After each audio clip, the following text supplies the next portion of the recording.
Boa noite, pessoal. Pessoal chegando aí, alguns aluninhos conhecidos, outros que já estão nos acompanhando já. Tem um tempinho, hoje é a nossa 12ª aula, hein? Já estamos um tempinho juntos, muito bem. Como a Pro estava falando, tem uma galerinha que sai fiel, né? E essa fidelidade aqui vai fazer toda a diferença lá na frente, tenham certeza. A gente sempre concorre com uma galera que se prepara. Mesmo que você pense, esse ano é pandemia, o Enem tardeceu um pouquinho, mas tem uma galera se preparando aí e você não vai ficar de fora, né?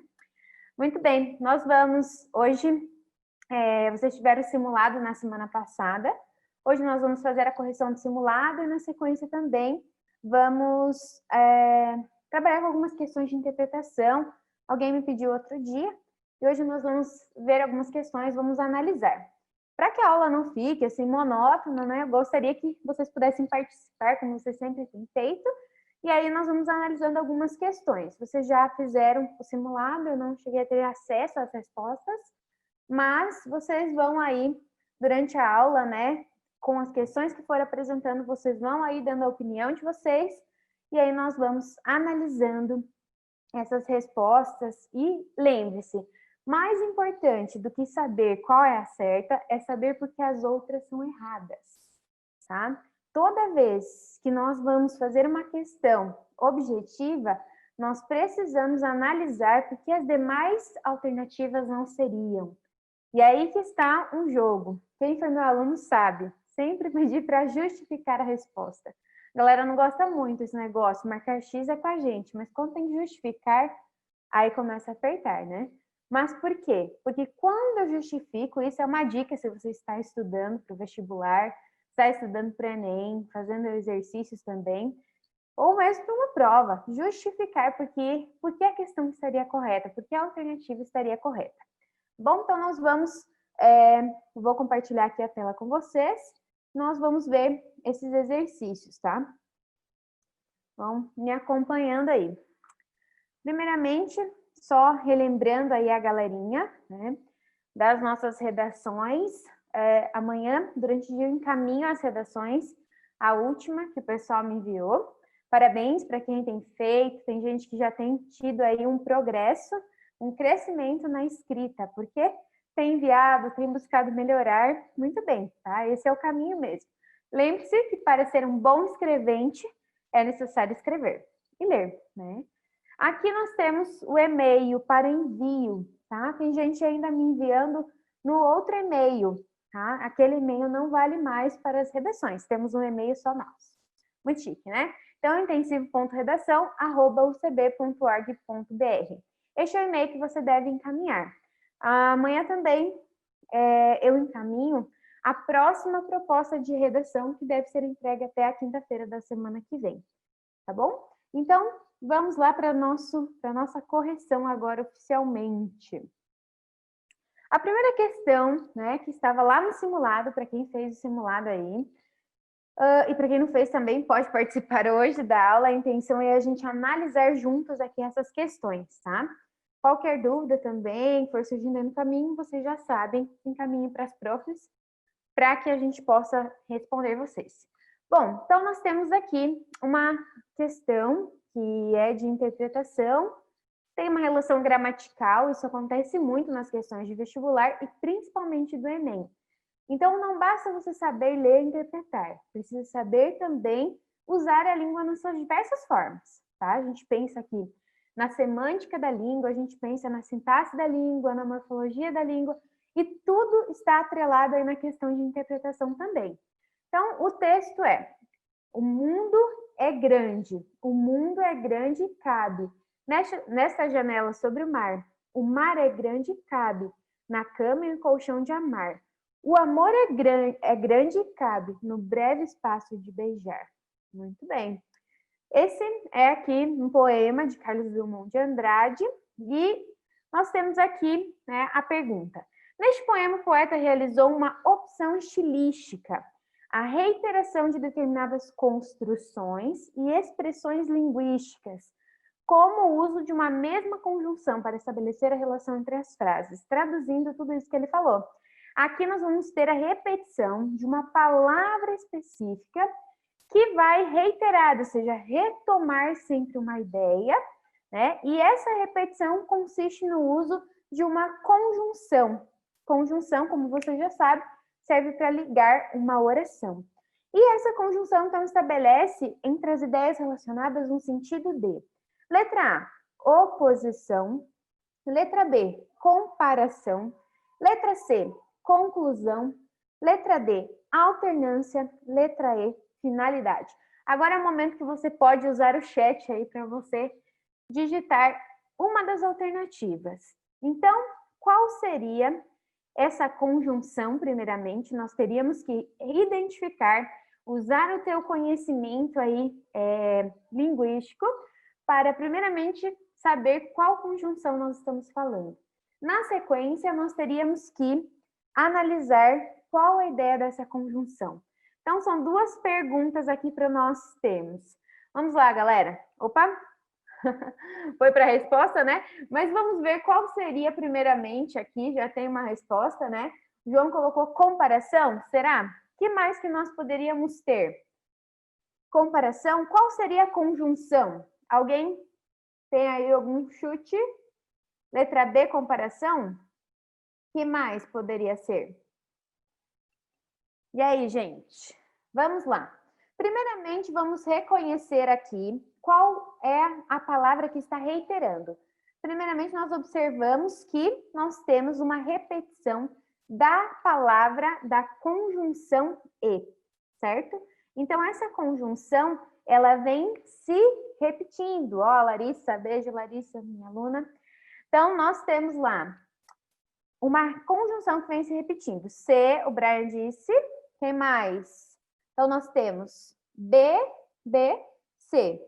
Então, seria uma ideia de conclusão ou comparação. Mais algum chute?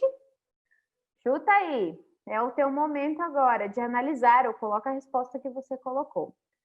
Bom, vamos ver aqui. Primeiramente, nós vimos: o mundo é grande e cabe nesta janela sobre o mar é grande e cabe na cama, no colchão de amar. O amor é grande e cabe. Se nós analisarmos, a palavra que mais se repete ou se reitera no texto é a conjunção e, tá? Quando a gente analisa, a gente estuda as orações coordenadas, a gente vê que a conjunção e, ela tem uma ideia de quê? Adição. Então, eu fiz isso e fiz isso. Então, eu vou ter sempre uma ideia de adição, de soma, tá? O Felipe disse que é D. E aí, gente? Bom, vamos ver aqui.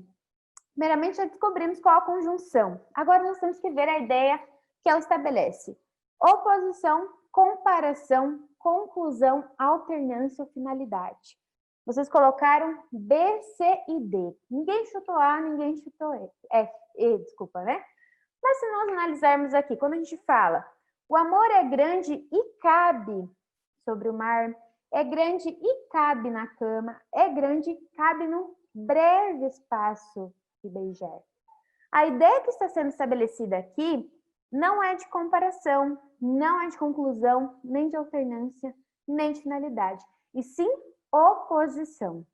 Professora, mas não seria uma ideia aí de soma? Sim, essa conjunção estabeleceria essa ideia. Mas dentro desse contexto estabelece uma ideia de oposição. É a ideia, assim, que o amor é grande, mas cabe dentro do breve espaço de beijar. Então, essa ideia de oposição que seria estabelecida pelas conjunções aí, mas, contudo, entretanto, porém, todavia, você sabe, por aí vai. Então, seria a ideia de oposição que nós teríamos aqui. Beleza, gente? Vamos lá para a próxima questão. Gostei dos que participaram. Continuem, os outros também. Vamos lá, retomando as questões que vocês já viram. Vamos lá para a próxima questão. Agora, uma questão aí de gramática. Lembrando que as questões de vestibular, elas são bem específicas, tá? Então, a gente vai ter questões, assim, bem pontuais mesmo. Você sabe, você não sabe. As do Enem, a gente tem mais interpretação, mais aberta, mas o vestibular pontual, tá? Então, nós temos aqui, na frase, as negociações estariam meio abertas só depois de meio período de trabalho. As palavras destacadas são, respectivamente, gente, eu sei que você sabe que respectivamente significa na mesma ordem, mas nem todos sabem, tá? Então, só lembrando, né? Respectivamente na mesma ordem. Então, as negociações estariam meio abertas só depois de meio período de trabalho. Nós temos letra A, vai digitando aí, já vejo sua resposta. Letra A, adjetivo, adjetivo. Letra B, advérbio, advérbio. Letra C, advérbio, adjetivo. Letra D, numeral, adjetivo. Ou letra E, numeral, advérbio. Vamos ver aqui as respostas. Pode digitar ainda, está em tempo. Então, nós teríamos aqui B, né? E, que mais? Advérbio, advérbio. B. Na dúvida aí, entre B e E, letra E. Bom, gente, vamos ver aqui. Acha que é B. Advérbio de intensidade, depois de tempo. Bom, então aqui, gente, acertou quem disse advérbio e advérbio. Na semana passada, nós estudamos sobre concordância, certo? Na semana retrasada, né? Na passada foi sobre variação linguística. Se não assistiu, volta lá. Nós estudamos sobre concordâncias verbal e nominal. E nós vimos que quando nós usamos a palavra meio, né? Ela, em sentido de advérbio, ela não tem alteração. Então, nós não falamos as negociações estariam meia abertas, e sim meio abertos. Então, essa palavra é uma palavra que tem aí a função morfológica e também sintática de advérbio. Depois, a gente já sabe que é um advérbio de tempo mesmo, né? Então, nós teríamos advérbio e advérbio, ok? Adjetivo não, porque não está caracterizando aqui, né? Está intensificando, na verdade, um adjetivo, né?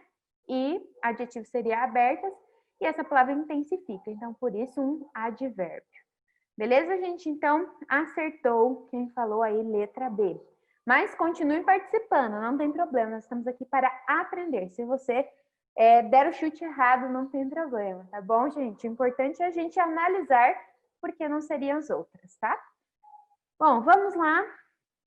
Na questão agora, número 3, nós temos agora uma de transitividade. Não, aqui, desculpa, ainda não. Nós temos aqui para classificação morfológica também das palavras. Então, mais uma questão gramatical, como eu falei, as questões de vestibular são bem pontuais, tá? É uma espécie nova, completamente nova, mas já tem o nome. Já pode ir digitando aí, se você quiser. Batizei-a logo.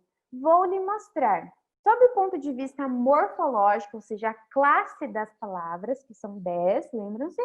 As palavras destacadas correspondem pela ordem a.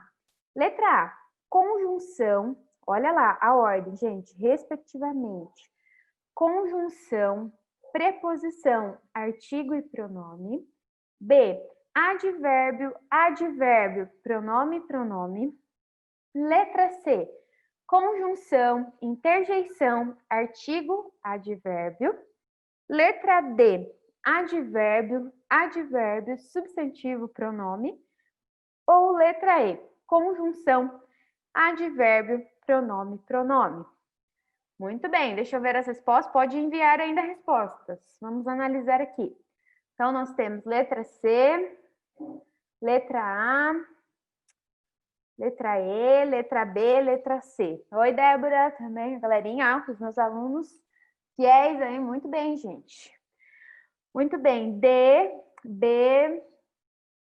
E aí? O que nós temos? Letra E. Não, letra E também, a Vitória, a Larissa. Então, acho que não falamos A, né? Mas de resto, a gente já tem aqui todas as alternativas como sendo supostas. Vamos ver, Larissa, C. Ó, vamos analisar aqui, gente, na mesma ordem que nós temos ali. Primeiramente, mas. Que tipo de palavra mas? Então, eu acabei de dar uma dica. Brian colocou aí, né? Porque tem que ter todas as alternativas. Alguém tem que acertar. Vamos lá, gente. Então, mas acabei de falar, né? Analisando a questão 1, que mas ocupa a posição, ocupa a função morfológica de conjunção, certo? Então, nós já teríamos a, se ou e como sendo possíveis alternativas. Agora, a gente vai ter que ir trabalhando para ir tirando as outras de questão, né? Então, mas uma conjunção, já, que indica já. De pensar já, agora, ontem, hoje, é um advérbio de tempo, tá? Então, nós teríamos, olha só, a gente já vai resolver a vida aqui, na verdade, né? Então, nós teríamos já como advérbio, batizei a. A funciona como pronome oblíquo. Pronome oblíquo é aquele que acompanha sempre o verbo, né? Pode estar no meio, antes ou no final, depois. E vou-lhe, também é um pronome oblíquo. Então, acertou quem colocou letra E. Conjunção, advérbio, pronome e pronome. Ok? Muito bem. Vamos para a próxima, gente. Analisando aqui comigo. Essa aqui é uma questão bem interessante também. Ela envolve mais classes de palavras, então realmente você precisa analisar o contexto, porque às vezes uma mesma palavra, por exemplo, na questão B, a gente vai ter aqui, ó, uma mesma palavra. Vai falar, mas professora, a mesma palavra não ocupa uma mesma função? Não. Neste caso, essa palavra ocupa funções morfológicas diferentes, tá? Na letra D também, na letra E também, nós temos uma mesma palavra desempenhando essas três funções do enunciado. Então, fiquem atentos. Número 4. O nome destacado funciona respectivamente como substantivo, adjetivo e advérbio, ou seja, temos que encontrar uma alternativa em que essas palavras destacadas sigam essa ordem. Nós temos que ter substantivo, adjetivo e advérbio. Pode mandar aí já a resposta.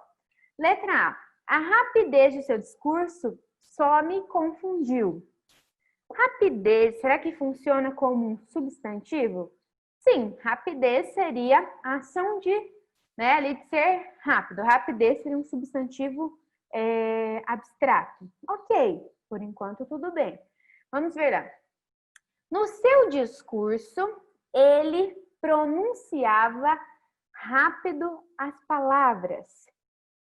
No seu discurso, ele pronunciava rápido as palavras. E depois, confundiu-se porque seu discurso parecia rápido. Então, nós temos que ter um substantivo. Eu vou analisar uma por uma aqui, tá, gente? Eu vou ver as respostas aqui de vocês e aí a gente vai já analisando. Então, maioria que enviou C, teve gente que enviou D também. Vão chutando aí, tá? Depois nós temos a futilidade, letra B. Vou enviando as respostas, enquanto isso eu vou lendo as alternativas. Letra B. A futilidade caracteriza-se pelo demasiado ao pouco importante. Letra B. O demasiado nos pertence, não nos pertence. Não, ainda na mesma, né? Preocupa-se demasiado com questões difíceis. Letra C. A monotonia marcava a paisagem. O cenário monótono nos entediava. Naquela paisagem, eu os ouvia falar monótono. E letra D. O barato nos pode sair caro. Pagou barato pelo objeto, mas se arrependeu. O preço barato pode ser ilusório. Uma questão bem longuinha, né? Letra E. O homem só não encontra companhia em si mesmo. O homem só não encontra companhia em si mesmo. O só é aquele que não se encontrou. O homem encontra companhia só em si mesmo. E agora, gente, vamos ver. Tem mais respostas aqui. C ou D? A. Bom, vamos ver aqui. Foram mais C, né? Vamos analisar então. No primeiro aqui, na letra A, nós vamos ter aqui, ó. A rapidez de seu discurso só me confundiu. A rapidez de seu discurso me confundiu. Rapidez, substantivo. Ok, por enquanto tudo bem. Vamos ver as próximas orações.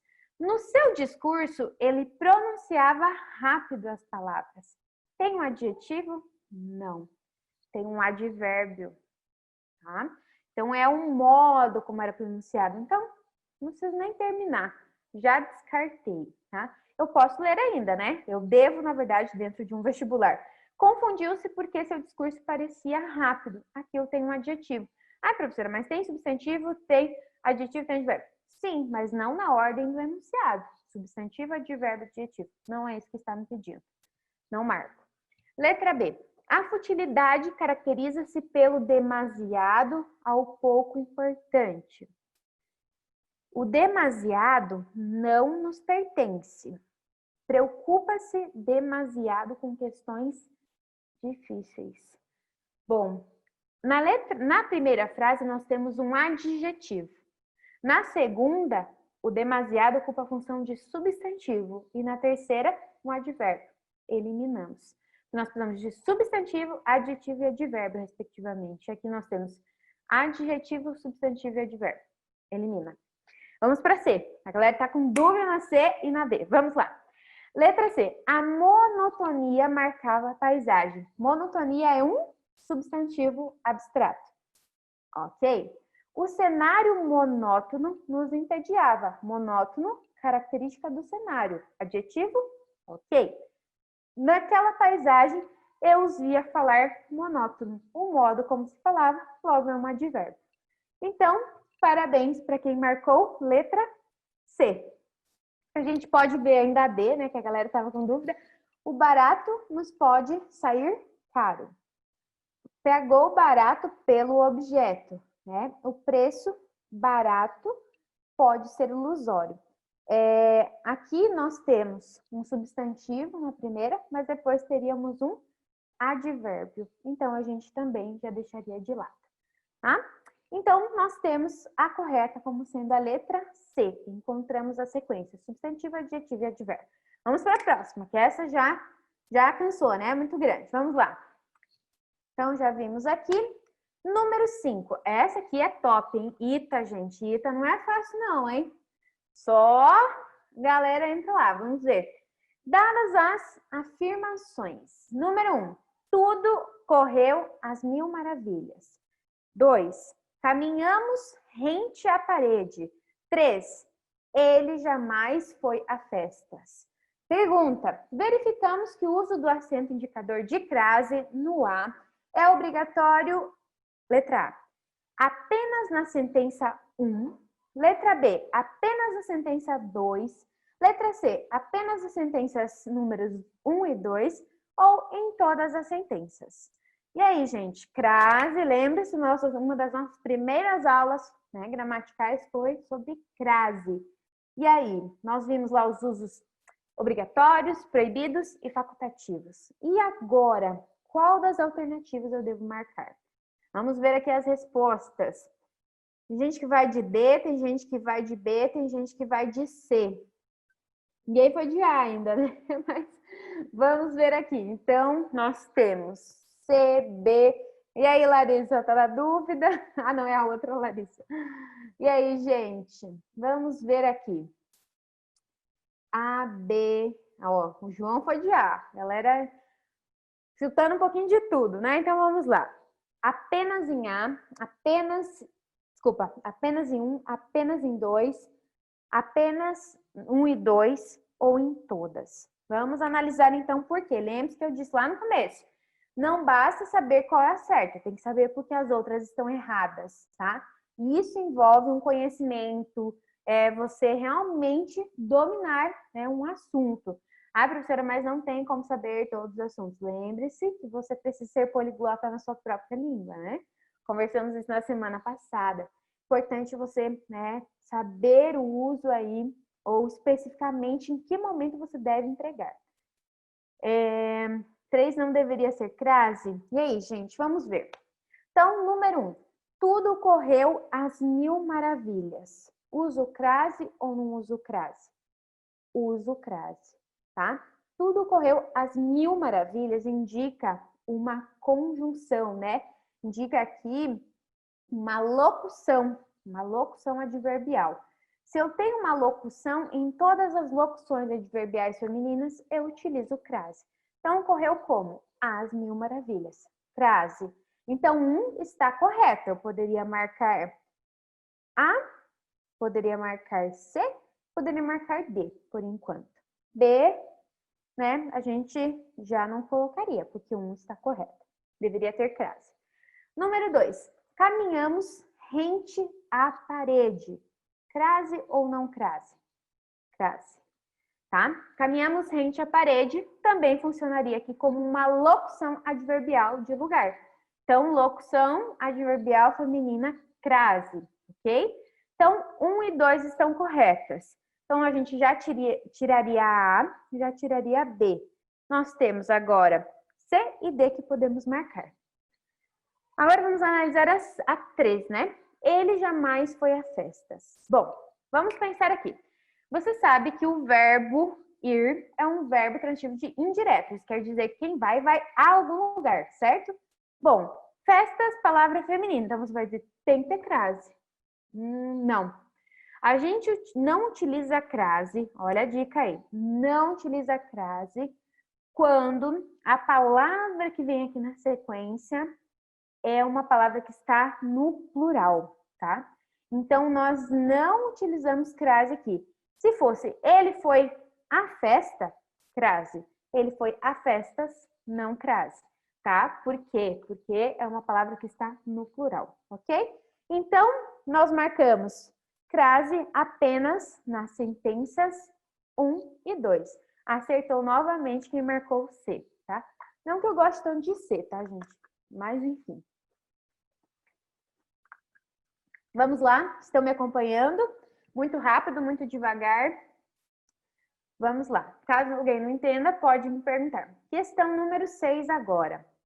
Mais uma de crase aí, que é o terror da galera, né? A alternativa em que o acento indicativo de crase não procede é. Agora a gente tem que ver onde não pode ser utilizado, tá?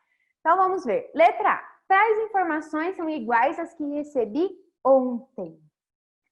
Letra B. Perdi uma caneta semelhante à sua.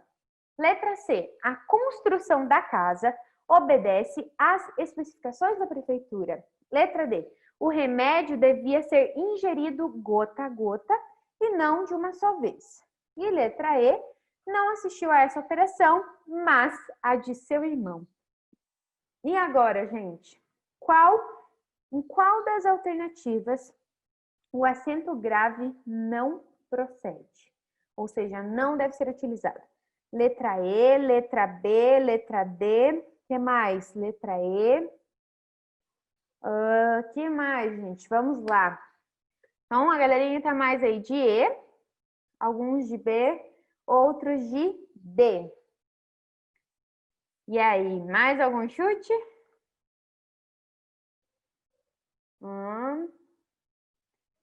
Assistir está sendo usado no sentido de ver ou de ajudar. Isso a gente vai ver sempre. Aqui tem? Ah, sim.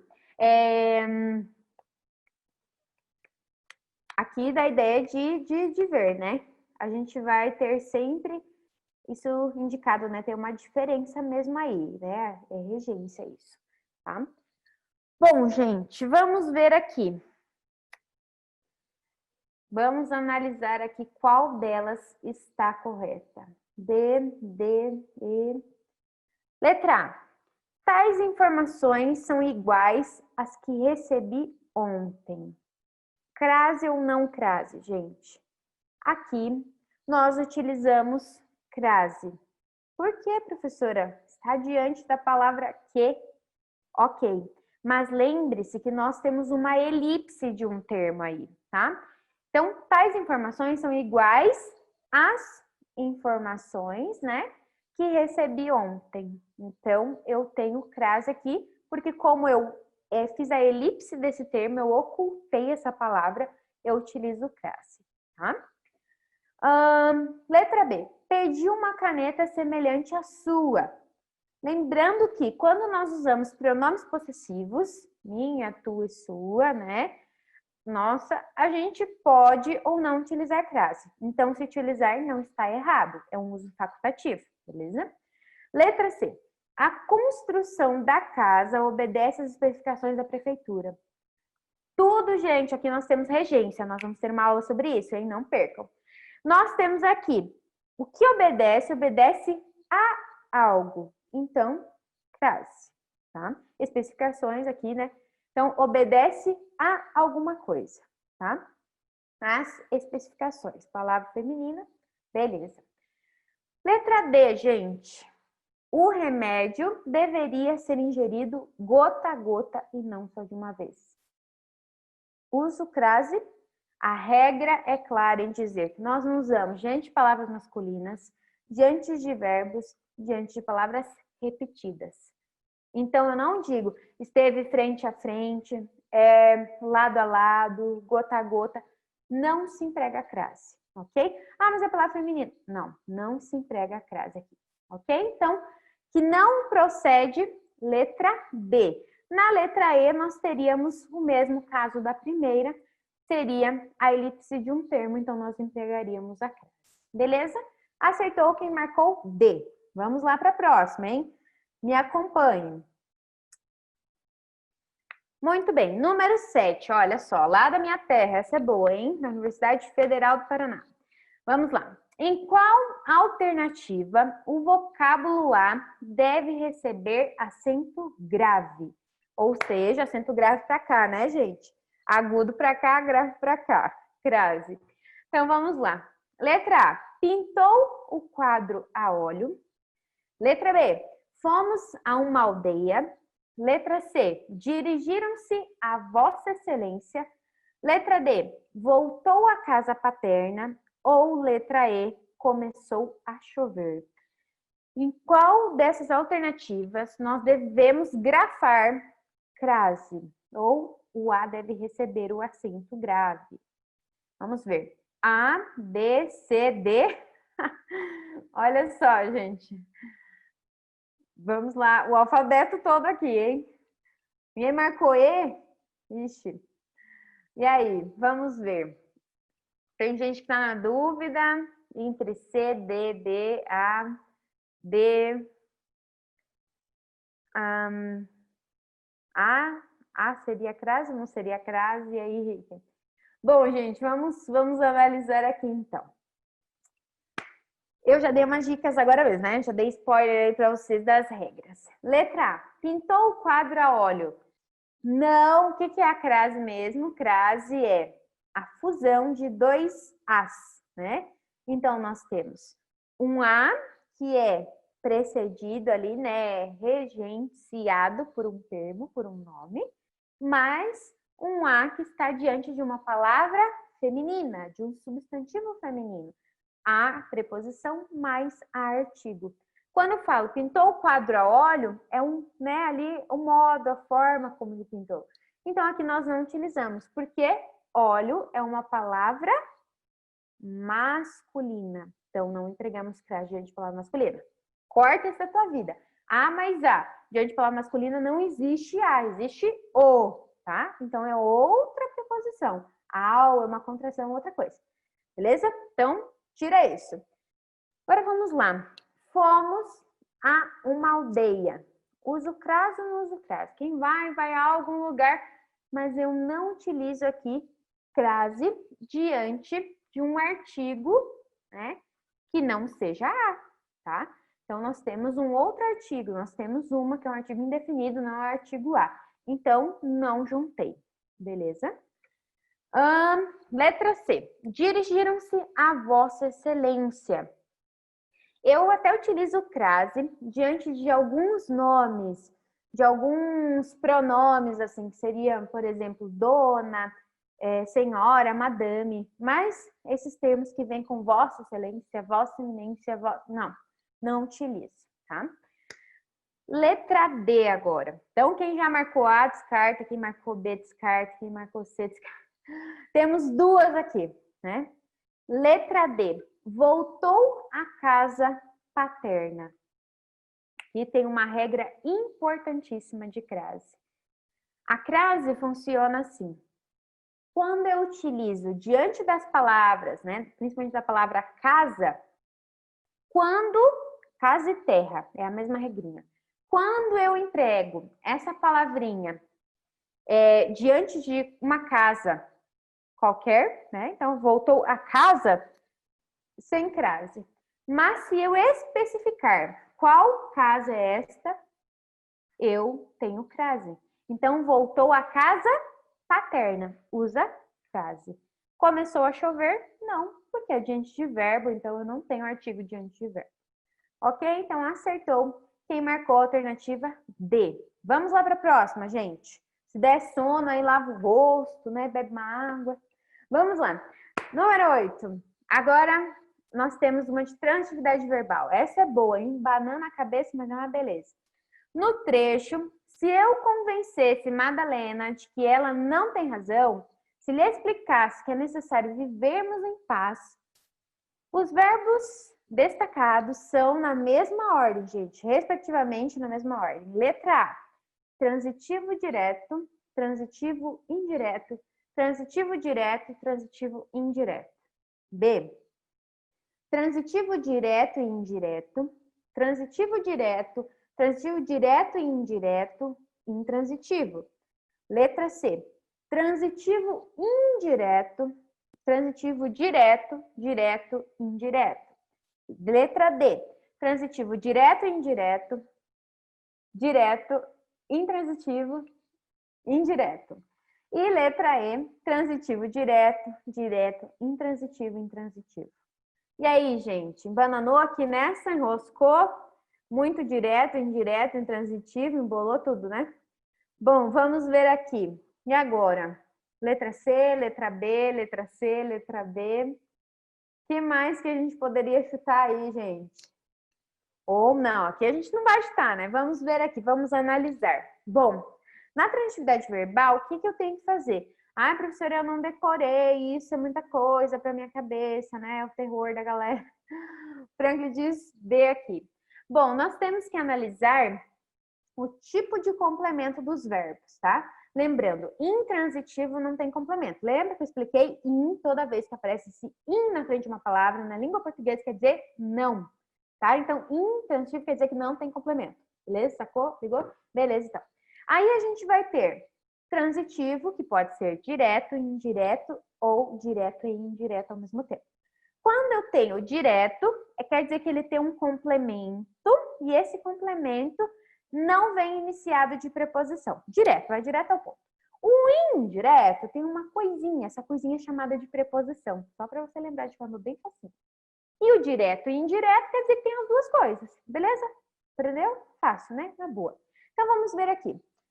No trecho, então. Se eu convencesse Madalena de que ela... Espera aí, vamos analisar aqui. O verbo é convencer-se, né? Está em negrito. A galera está marcando B, D. Então, vamos ver. Se eu convencesse quem? Madalena. Se eu pergunto o que ou quem, eu tenho um verbo transitivo direto. Ok? Parabéns se você lembra disso. Mas se eu convencesse Madalena, quem convence alguém de algo? Opa! Então, se eu tenho quem e uma preposição também, nós temos um verbo que é transitivo direto e indireto ao mesmo tempo. Então, convencer-se, transitivo direto e indireto. Nós temos isso aqui, aonde? A, já descarta, porque o primeiro é direto. Acabou. Não. Letra B. Direto e indireto já é uma possível. Letra C. Indireto, descarta também. Letra D. Direto e indireto, possível. Letra E, direto. Olha só. Ficamos só com duas. Já ficou mais fácil a nossa vida, certo? Vamos lá, então. Convencer-se Madalena de que ela não tem razão. Vou perguntar, não tem? O quê? Se eu pergunto o quê ou quem, transitivo direto. Opa, na letra B, nós temos depois transitivo direto na ordem. Pode ser? Na letra D, nós também temos transitivo direto. Ainda vamos seguindo analisando, não resolvemos nossa vida. Se lhe explicasse que é necessário, se lhe explicasse, olha lá a dica, explicasse, quem explica, explica o quê? Mas explica algo para alguém. Lembra que eu falei, esse pronome lhe, ele exerce a função de objeto indireto. Isso é regra. toda vez que ele aparecer dentro desse contexto, acompanhando o verbo dessa maneira, ele vai exercer a função de objeto indireto, tá? Então, se explicasse a ela essa ideia, né? Então, explicar o que a quem. Então, nós temos novamente transitivo indireto, direto e indireto. Então, aqui, vamos ver, já resolvemos nosso caso. Nós temos aqui na letra B, transitivo direto e indireto. Letra D diz que o verbo pode ser intransitivo. Descartamos. Já chegamos à nossa resposta, mas vamos terminar. Que é necessário vivermos em paz. Ah, professora, mas aqui tem em paz, é transitivo indireto? Não, aqui é um adjunto adverbial de modo. Então, esse verbo é um verbo intransitivo. Respectivamente, nós temos transitivo direto e indireto, transitivo direto, direto e indireto, intransitivo. Marcou quem acertou, quem marcou letra D. Muito bem, vamos para a próxima. Estamos chegando quase ao fim das questões do nosso simulado. Aqui nós temos uma questão, essa é uma questão bem interessante, tá, gente? Você vai se deparar muitas vezes com questões assim, em vestibulares, mas também no Enem. Você lê um baita texto, né? Aí você chega lá na questão, você já não lembra muito o que você leu, e aí tem uma questão que você fala, mas qual era a relação mesmo? Mas a ideia é vocês se depararem com algumas questões do tipo mesmo, tá? Então, enfim, chegou a hora da encomendação e da partida. Sancha quis despedir-se do marido. E o desespero daquele lance consternou a todos. Muitos homens choravam também, as mulheres todas. Só Capitu, amparando a viúva, parecia vencer-se a si mesma. Consolava a outra, queria arrancá-la dali. A confusão era geral. No meio dela, Capitu olhou alguns instantes para o cadáver tão fixa, tão aproximadamente fixa, tão apaixonadamente, fixa, que não admira que lhe saltasse algumas lágrimas poucas e caladas. As minhas cessaram logo. Fiquei a ver as dela. Capitu enxugou-as depressa, olhando a furto para a gente que estava na sala. Redobrou de carícias para a amiga e quis levá-la, mas o cadáver parece que a retinha também. Momentos houve que os olhos de Capitu fitaram o defunto, quais os da viúva, sem o pranto nem as palavras desta, mas grandes e abertos como a vaga do mar lá fora, como se quisesse tragar também o narrador da manhã. Então, um texto aí de Machado de Assis, provavelmente você leu esta obra, né? Uma análise aí super das personagens, né? Uma análise psicológica. Bom, vamos ver lá. Só um destes verbos é transitivo direto, ao lado do qual aparece o objeto direto. Olha só, a gente lê um textão aqui literário, né, para nós analisarmos uma questão gramatical, né? Vocês vão ter muito disso. Então, letra A, chegou a hora da encomendação. Letra B, a confusão era geral. Letra C, lhe saltassem algumas lágrimas. Letra D, Capitu enxugou-as. Ou letra E, desculpa, as minhas cessaram logo. E aí, gente, A, B, C, D ou E aqui? Qual nós devemos marcar? Nós temos que identificar um verbo que seja transitivo e direto e ao lado, logicamente, né, consequentemente, nós vamos ter um objeto direto, tá? Se o verbo é transitivo direto, o complemento só pode ser esse, né? Vamos ver aqui. Nós temos A, nós temos D, ou é da anterior? Acho que é dessa, né? Então, nós temos A e D. Olha só, tá? Vamos analisar aqui. Essas duas são as possíveis mesmo, né? Então, nós temos aqui mais alguma alternativa?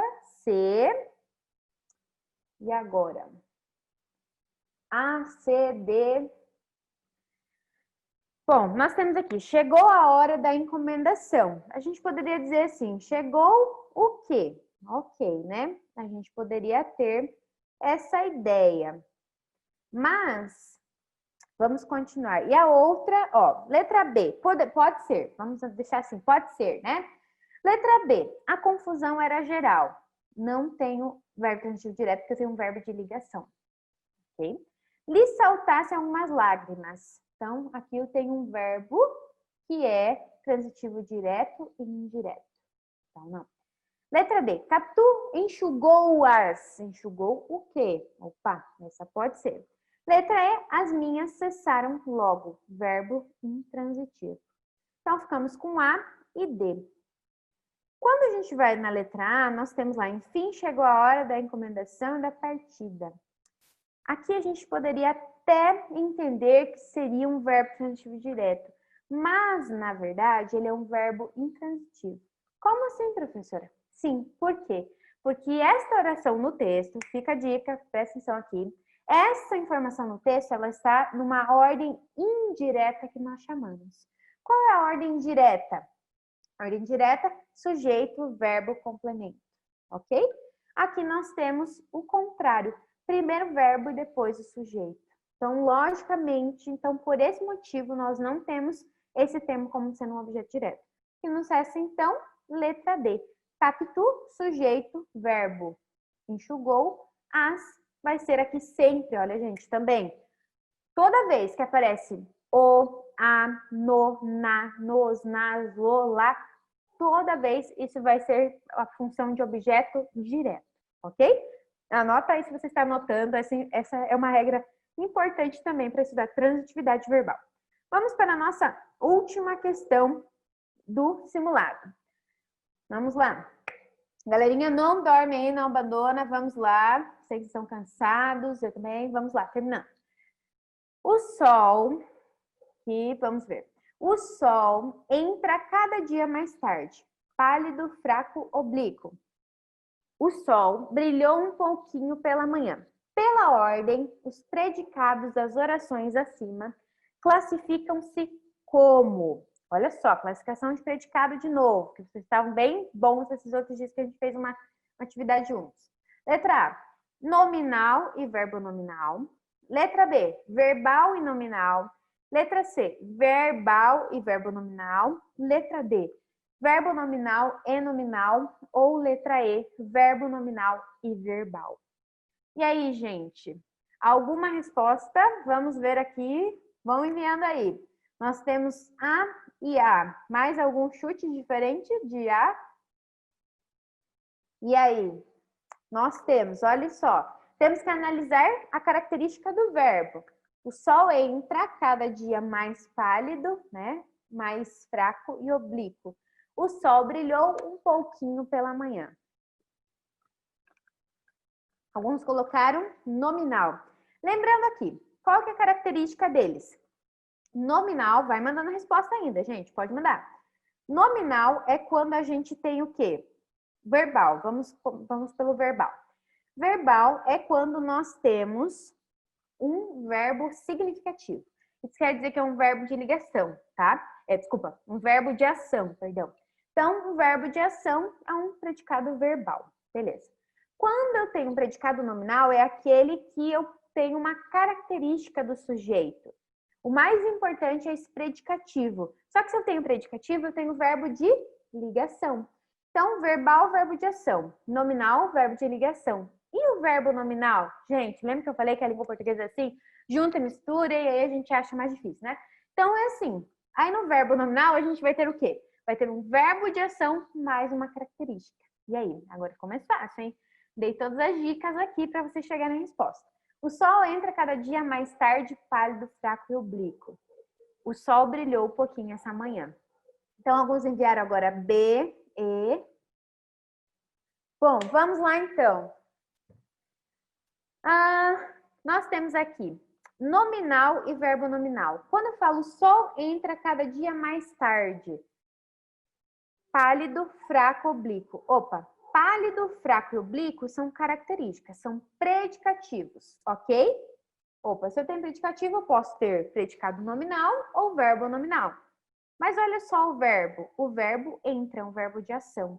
Verbo de ação, mais predicativo do sujeito, predicado verbo nominal, ok? Então, nós poderíamos marcar letra D e letra E por enquanto.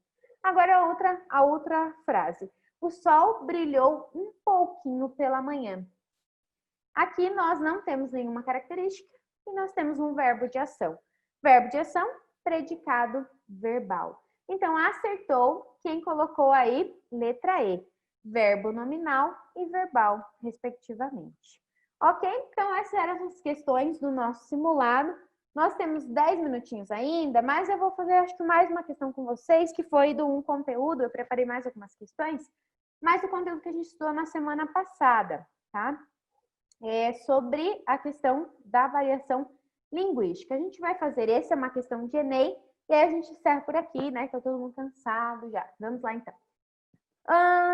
Até quando não adianta olhar para o céu, com muita fé e pouca luta? Levanta aí que você tem pouco protesto para fazer e muita greve. Você pode, você deve, pode ter.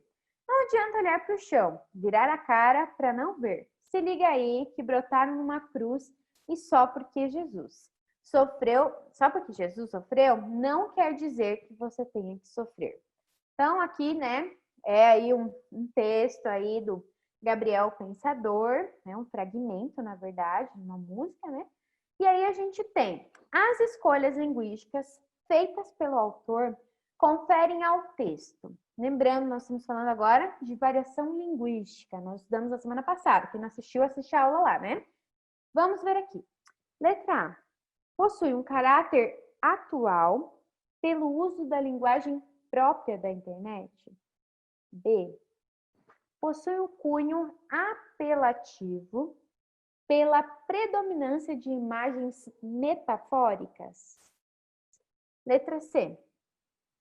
Um tom de diálogo pela recorrência de gírias. Letra D. Espontaneidade pelo uso da linguagem coloquial. Ou letra E. Originalidade pela concisão da linguagem. E aí, gente, essas questões, elas são, assim, tanto complexas, às vezes, para a gente analisar, né? Porque, às vezes, a gente não sabe direitinho o significado de uma palavra, ou qual a ideia, né? Está sendo aí expressa ou esperada. Então, a galerinha colocou aí D, C, B, o que mais? Alguém tem mais algum chute diferente desse? Então, C, D, B. Vamos ver aqui. Então, primeira alternativa, caráter atual pelo uso da linguagem própria da internet.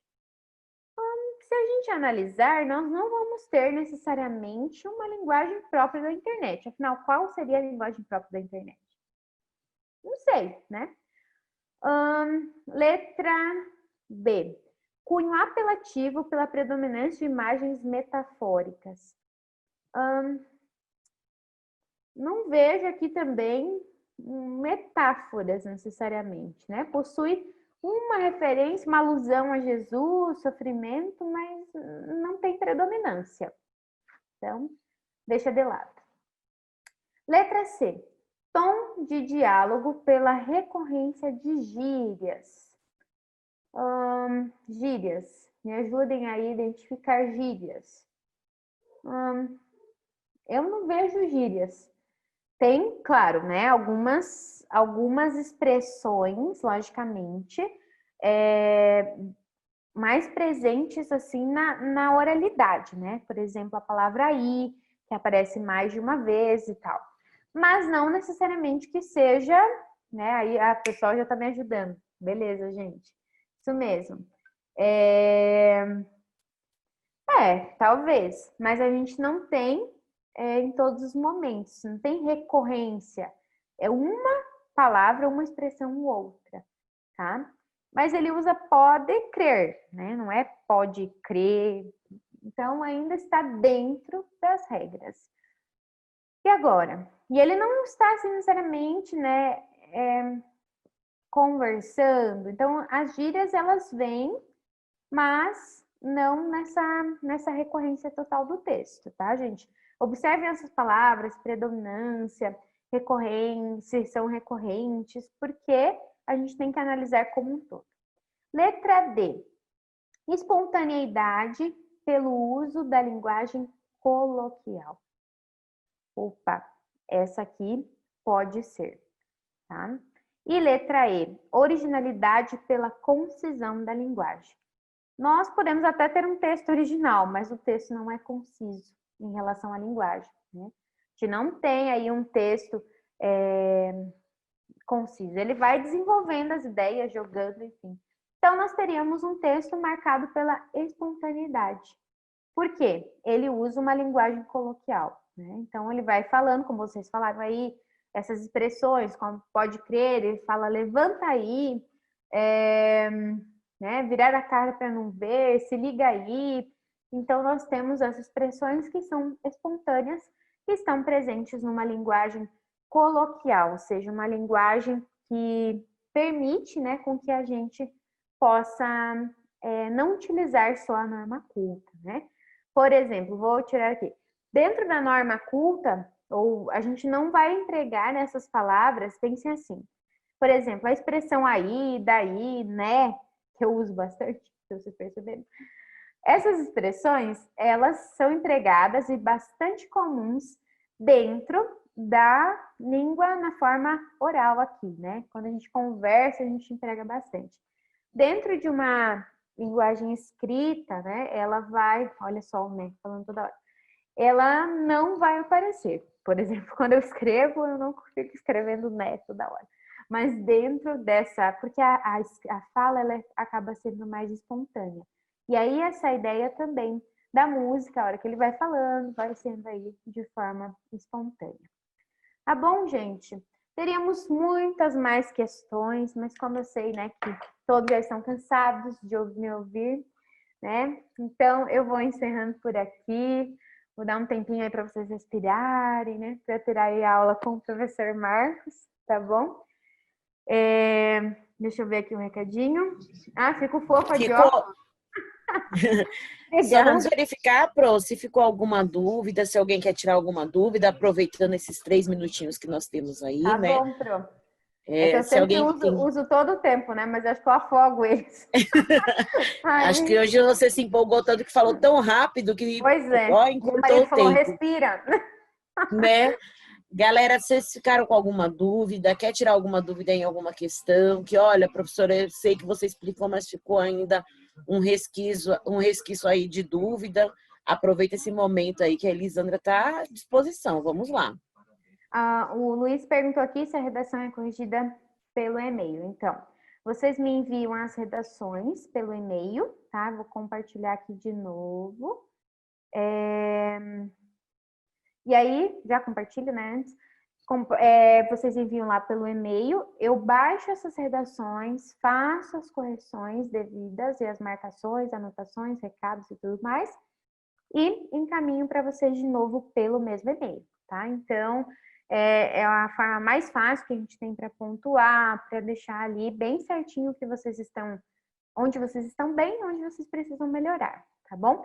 Como eu disse, amanhã, durante o dia, eu envio para vocês, a galerinha que me enviou a última, e também a próxima proposta que vocês podem me enviar até a próxima quinta-feira, tá bom? Tentem cumprir os prazos, né? Às vezes chega aí meio em cima da hora, chegou essa semana, e aí fica assim mais difícil, né, para a gente corrigir. Então, envie sempre dentro do prazo para você poder receber aí tranquilo, tá bom? E fico bem feliz com quem tem participado, tem enviado, com certeza isso vai fazer aí toda a diferença, tá bom? Mais alguma dúvida, gente? Se você quiser, o e-mail precisa voltar, todo mundo tem ele. Não, eu tento voltá-lo aqui. Tranquilo? Eu vou ter que voltar lá no início, mas a gente pode voltar também, né? Então, o e-mail para as redações, se alguém ainda não enviou nenhuma, também pode enviar, tá, gente? Nunca é tarde, a gente ainda vai fazendo. Então, é só apertar home aí, Pro. Oi, ai, Pro, eu tô perdida aqui, ó. Quem tá perdido? Aproveitem, gente, que tem uma equipe toda aí para fazer essa correção junto com a Elisandra, né, Eli?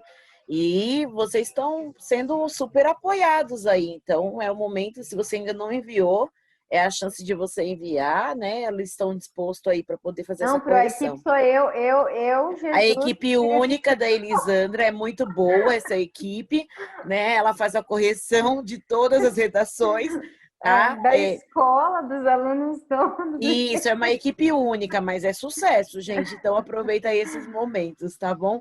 Li, obrigada pela aula de hoje, né? E os minutos que se seguem aí, nós estamos com o professor Marcos.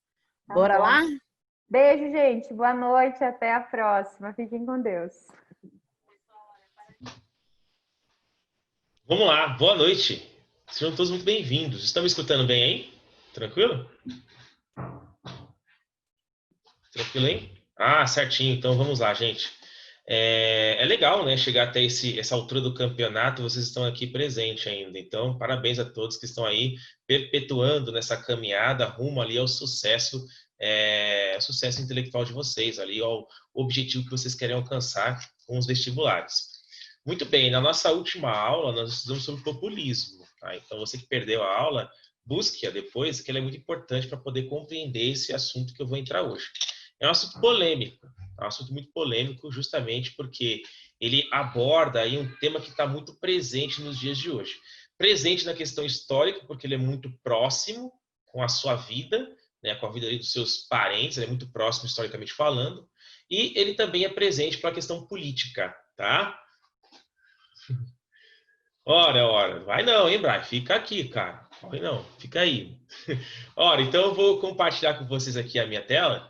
Tá? Então, bora lá. Militares no poder. Tá? Olha só, preste atenção no título que eu coloquei aqui, militares no poder. Militares aqui no Brasil, tá? Quando eles assumem o governo brasileiro ali em 64. Tá? Então, antes de mais nada, vou continuar fazendo o que eu sempre faço para vocês, deixar algumas dicas. As primeiras dicas que eu deixo para vocês é de leitura. Tá? Então, deixo aqui a ditadura brasileira com o professor Marco Antônio Villa, aquele que trabalhou, no caso, ali na Jovem Pan, que fala desse jeito.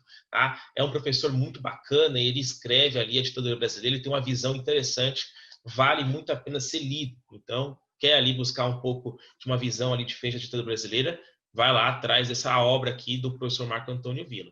As outras duas aqui também são de carteirinha, tá? A História do Regime Brasileiro de 1964, de Marcos Napolitano. E esse aqui é clássico, tá? A História do Brasil, de Boris Fausto.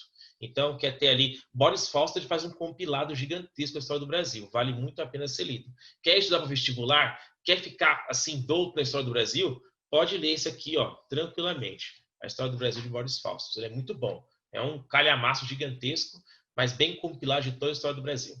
Muito bem, filmes sobre esse assunto é o que não falta, né? Temos ali vários filmes brasileiros, obviamente, tratando ali o assunto sobre a famosa ditadura militar de 64, tá? Então, ali filmes de cunho político, de cunho pessoal, de cunho crítico, tá? Cada um, obviamente, a maioria desses filmes tem uma visão muito mais à esquerda, mas não quer dizer que a obra tem que ser jogada fora, muito pelo contrário, tem que ser vista, né? E se fosse à direita, vale a mesma coisa, tem que ser vista, analisada, compreendida e ali tirar suas próprias conclusões. Muito bem, eu trouxe 2 vídeos para vocês aqui hoje. Vou passar só 30 segundinhos de cada um, tá? Porque não é não é ali a função da minha aula assistir vídeos, né? Mas 30 segundinhos. Deixa eu só compartilhar o som com vocês. Aqui, compartilhei. Vou pegar aqui o tempo certinho. Esse vídeo aqui, deixa eu ver aqui, ó. Esse vídeo vai ser a semana que passou, do dia 7 de setembro, o pronunciamento do nosso presidente, tá? Então preste atenção.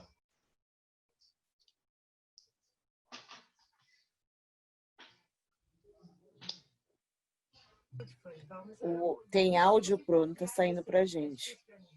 Tá saindo áudio, não? Não. Oxe, eu tinha colocado. Pronto. Perdão. Acho que agora vai, hein? Vamos lá. Também tá na hora certa. Essa expedicionária brasileira foi à Europa para ajudar o mundo a derrotar o nazismo e o fascismo. Nos anos 60, quando a sombra do comunismo nos ameaçou, milhões de brasileiros identificados com os anseios nacionais de preservação das instituições democráticas foram às ruas contra um país tomado pela radicalização ideológica, greves, desordem social e corrupção generalizada. O sangue dos brasileiros... Tá ótimo. Agora o vídeo número 2, A Porta da Esperança do Silvio Santos. Vamos lá. Que nós nos lembremos e contemos o que aconteceu. Devemos isso a todos os que morreram e desapareceram. Devemos aos torturados e aos perseguidos. Devemos às suas famílias. Devemos a todos os brasileiros.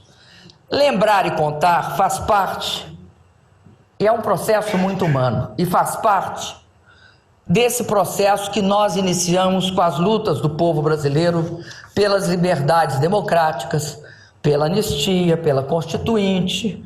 Legal, parei por aqui. Agora é com vocês, alunos. Vocês conseguiram perceber o teor de cada um desses vídeos? Se sim, me ajudem aí. Se quiserem participar, mandem mensagem via chat.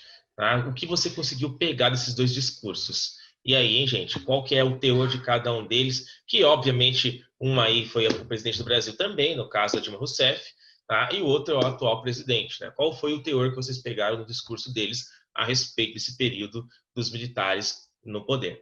E aí? Me ajudem aí, participem, é legal. Tá passando aqui, né? O vídeo tem uma visão mais... A Cíntia do CAD, visão mais conservadora, é isso mesmo? Da direita. Já a outra é mais progressista, de esquerda, né? Então, legal, alguém tem um outro tipo de visão? A Larissa, a Helena lá do Coasa, né? O posicionamento dos dois é bem diferente. Soa como se o Bolsonaro amenizasse o que houve naquele período, e pulou aqui, naquele período diferente ali que a Dilma fez, né? A Fernanda também falou o seguinte, Bolsonaro claramente sendo contrário ao comunismo, assim como no regime militar, já Dilma lamentando o ocorrido ali, que tem a visão mais à esquerda. O Álvaro também comentou que cada um levou o seu lado ideológico, base de esquerda e de direita. Aí o Felipe, ele concorda, né? Favorável e desfavorável. Legal, gente, é isso mesmo. Por que eu mostrei isso para vocês para a gente começar a nossa aula? Tá? Porque isso é muito importante. De fato, né, o período dos militares no poder cai na prova, cai no vestibular. Tá? Então, a gente sabe muito bem que, como eu já disse para vocês, vai cair. Agora, o teor, como ele é cobrado, dependendo do vestibular que você vai encontrar, é agora que você vai aprender como vai responder. Tá? Mas ele vai cair ali na sua avaliação, vai ter ali na parte de história, na parte de sociologia, na parte ali de filosofia, sempre tem as perguntas envolvendo ali o período militar. Enfim, então vamos à aula. Dito isto posto, vamos lá. Antecedentes. Então vamos pegar o Brasil ali, vamos dizer, antes de 64. O que estava acontecendo? Você que pegou a nossa última aula, vimos ali que o Brasil em si, tá? A economia brasileira estava esgotada com o populismo. Eu expliquei para vocês o que era o populismo. Então, estava acontecendo manifestações, greves e várias tensões sociais, como acontece até os dias de hoje. Tá? Só que tem um adendo a mais. Naquela época, o conceito histórico daquela época era de Guerra Fria. Tá? Os Estados Unidos estavam com muito medo que uma nova Cuba surgisse no Brasil. Ou seja, a ideia do socialismo dos políticos brasileiros tinha que ser combatida com todas as forças possíveis. Tá? Então, o medo disso fez com que os americanos começassem ali a apoiar setores ali mais conservadores. E quando eu falo conservador, gravem esse adendo para vocês pesquisarem depois. Esse conservadorismo não tem nada a ver com o conservadorismo inglês, aquele conservadorismo de Russell Kirk, tá? De Roger Scruton, que é aquele conservadorismo que tem a ascética, né? Que tem ali a preservação da vida como base. Tá? Esse conservadorismo aqui é totalmente diferente. É aquele, mais vamos dizer assim, que vocês conotam como preconceituoso. Tá? E também vários setores, tanto civil quanto militar, começam então a apoiar um famoso golpe militar, tá bom? E é nesse momento que a doutrina de segurança nacional é assimilada pelo Exército Brasileiro. Guerra total contra o comunismo. Eles queriam acabar com qualquer influência comunista. E aí que vocês percebem no discurso número 1 que eu mostrei para vocês. Ele tem o mesmo discurso daquela época. Muito bem, para você ter uma noção que não foi somente os militares que apoiaram. O povo saiu à rua apoiando que João Goulart fosse deposto. Olha só, o grupo Votorantim apoiou, ele saiu à rua falando, ó, tem que tirar João Goulart. A Ultragás também apoiou a tirada desse governo populista do poder. Legal? Muito bem, então como que acontece o golpe? Tá? Isso é interessante de entender, por quê? Agora gravem a ideia que eu vou mostrar para vocês. Uns defendem que foi golpe, outros defendem que foi redemocratização. Tá? Então a gente vai entender o porquê uns defendem que foi golpe. Vamos primeiro começar com a questão de redemocratização. Acontece que quando João Goulart foi tirado do governo, não foi os, entre aspas, militares que tirou ele. Na verdade, foi a própria Câmara dos Deputados. Eles fizeram uma votação e seguiram a Constituição. Tá? Essa Constituição decidiu, então, afastar João Goulart do poder, que inclusive o mesmo estava na China, que foi um grande incentivo para os deputados também votarem para tirar ele do poder. Quem vai assumir o cargo de presidente do Brasil? Essa personalidade que vocês estão vendo aqui na direita de vocês, tá? Ranieri Mazzilli, ele vai assumir como presidente, porque na questão de administração brasileira da coisa pública, quando não tem presidente, quem assume é o vice. Quando não tem o vice, quem assume é o presidente da Câmara. Quando não tem o presidente da Câmara, quem assume é o presidente do Senado e assim por diante. Se não tem um, aí é caos total, né? Mas nunca chegou a isso. Mas é dessa forma que funciona a coisa pública, tá bom? Então, Ranieri Mazzilli foi colocado como um novo presidente do Brasil, mas através do uso da Constituição votada lá na Câmara dos Deputados. Percebam bem. E agora, por que outros falam que foi golpe? Eles falam que foi golpe porque justamente tem uma defesa que quem estava por trás dessa articulação política, desse moconchavo político, ou seja, o poder de fato que articulou tudo isso, foi o próprio poder do Exército, os próprios militares que têm uma força gigantesca. Para vocês terem uma noção do que eu estou falando, o Brasil, ainda nos dias de hoje, é um dos poucos países do mundo, dá para contar nos dedos, que quem escolhe os generais, ou seja, para promoção de general no Exército, são os próprios generais. E é assim até os dias de hoje. Não é como, por exemplo, nos Estados Unidos, que quem escolhe ali a promoção dos generais é ali o ministro da Defesa, ou então o presidente. No caso do Brasil, parece que o Exército em si tem força à parte, né? Tem regiões no Exército que tem bastante força, até forças maiores do que outras regiões. Tá? Então, tem tipo uma característica de política o Exército brasileiro. Enfim, dito isso, vamos lá. Pegaram essa ideia, então, gente? Tanto os que defendem que foi golpe, falam que logo depois que Ranieri Mazzilli assumiu a presidência da República, no dia seguinte, convocaram as tropas militares, e ali as tropas pararam na frente, então, de Brasília, apontaram, então, os blindados, vocês conhecem como tanque de guerra, e ali ficaram esperando qualquer reação do governo para tentar assumir o governo mesmo depois de ser deposto. Até aí vocês entenderam? Tranquilo? Foi de fácil compreensão? De boa, né? Então, vamos lá. Tranquilo, né? Então, acho que dá para pegar aí um pouquinho, porque uns que defendem foi golpe, outros que não foi, né? Infelizmente, não temos tempo para entrar mais a mérito a fundo.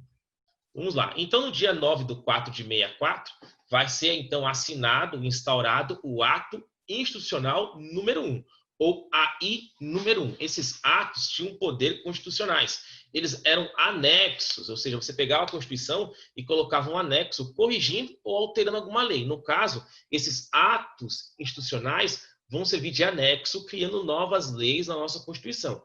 Eles tinham esse peso, um peso legal.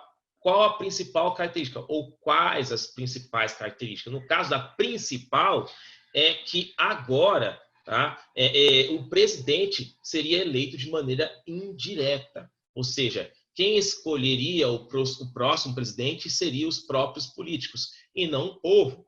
Isso faz ali o argumento de golpe ter mais força, ou seja, tirar a democracia. Quando você está num país em que o povo não participa da coisa pública, é uma característica de um país autoritário. Então, outras características do AI número 1. Demitiu os funcionários públicos que tinham ligações ali com Jango.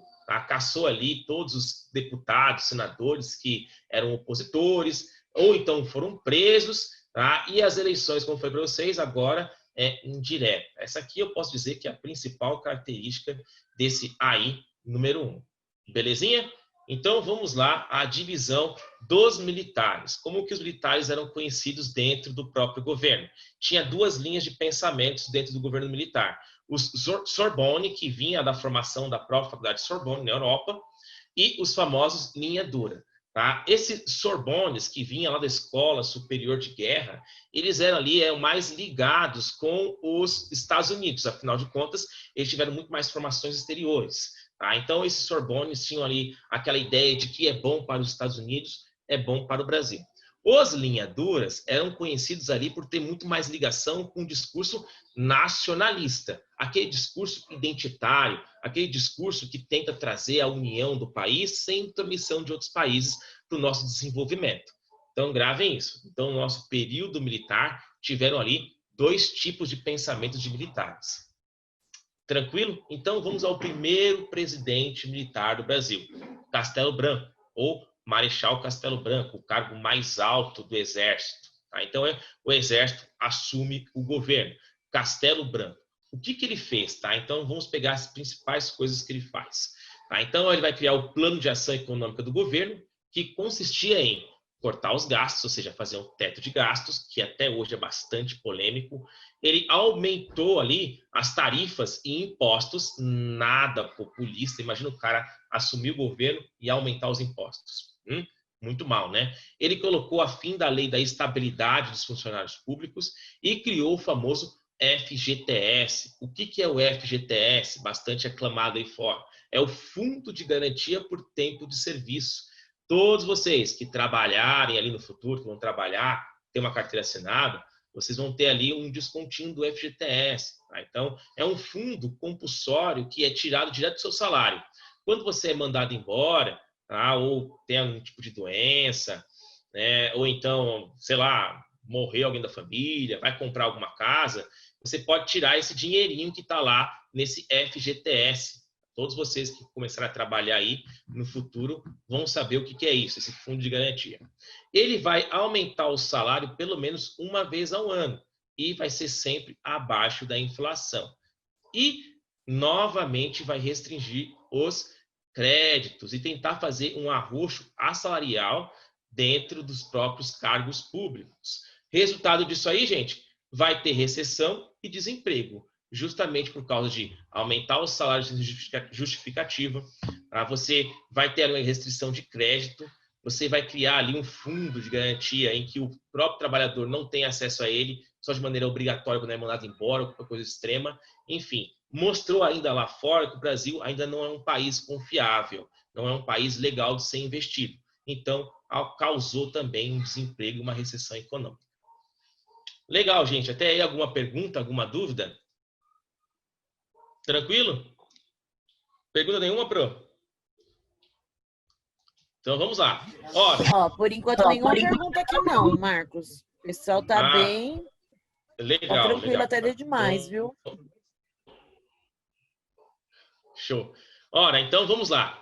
Ele também fez no governo dele o fim da lei de remessas e lucros. Lembra que essa lei aqui, gente, foi criada ali por João Goulart, que colocava ali limites para as empresas estrangeiras, né, de mandar dólares. Ele acabou com essa lei. Tipo, ele queria se ligar com os Estados Unidos.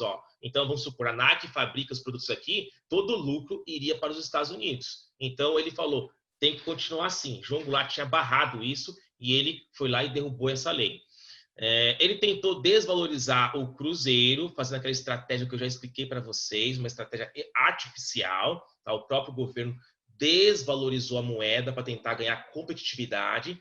Já expliquei para vocês, mas caso alguém tenha alguma dúvida, manda aí no chat que a gente volta. E ele tentou renegociar as dívidas externas do nosso país. Mas, para isso, ele fez ali novos empréstimos. E é isso que vai pegar no governo dos militares. Empréstimos, empréstimos e empréstimos. E uma frase bastante famosa ali do ministro das Relações Exteriores, do próprio presidente, é que o que é bom para os Estados Unidos é bom para o Brasil. Quem falou foi Juraci Magalhães. Então, nós podemos dizer que ele era um militar Sorbonne. Legal? Então, tá aqui os efeitos, né? Porque muitas pessoas ainda defendem que o governo militar foi um período muito bom. Tá? Tem pessoas que falam, não, no governo militar foi muito bom por causa do aumento econômico, né? Do baixo índice de criminalidade, por aí vai. Esse quadro aqui explica um pouquinho disso. Mas ele é só um quadro inicial, que daqui a pouco ele vai cair por terra. Quando os militares assumiram o governo, em 64, a inflação estava em 92% anual. Era alto, altíssimo. Um ano depois caiu para 35% e assim por diante. Só que essa inflação foi diminuindo porque houve bastante investimento, criação de emprego, porém ela teve ali uma, vamos dizer assim, uma justificativa para isso, que vai ser pegar dinheiro de algum lugar. E no caso, são ali de outros países, né? Pegar dinheiro emprestado.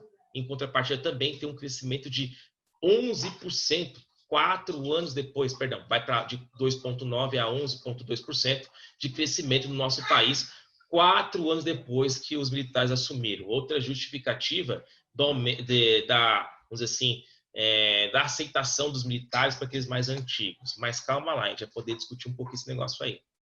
Muito bem, tá? Ainda no governo dele, em julho de 64, ele vai prorrogar o mandato do presidente. Então, ele vai fazer ali um decreto em que ele vai poder governar até 67, até março de 67. Tá? Isso faz com que o governo dele caia na impopularidade, justamente pela questão de autoritarismo. Então, em 65, para falar que ele não é tão autoritário assim, ele vai deixar a eleição acontecer em 11 estados. Esse é um argumento que o pessoal fala que, na verdade, foi uma redemocratização, porque ainda estava acontecendo eleições para deputados e governadores. Tá? Então, vários governadores poderiam ser ali candidatos para poder concorrer em 65 ali a comandantes desses estados. Ora, em outubro de 65, ele vai criar o AI número 2, que é o famoso bipartidarismo. Olha só, gente. O que seria esse bipartidarismo? Mais ou menos assim. Todos os partidos agora estavam extintos.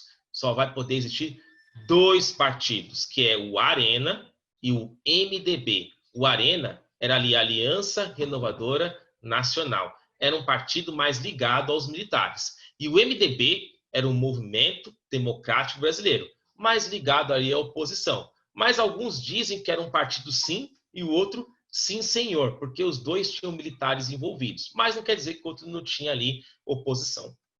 Muito bem. Ora, então em fevereiro de 66, vai então ser assinado também o AI número 3. O que seria o AI número 3? Agora, os governadores também seriam eleitos de maneira indireta. Eles estavam falando que os governadores tinham muita ligação com o socialismo, com o comunismo, então eles queriam acabar com essa influência. Agora, quem vai escolher os governadores vai ser indicação dos próprios militares.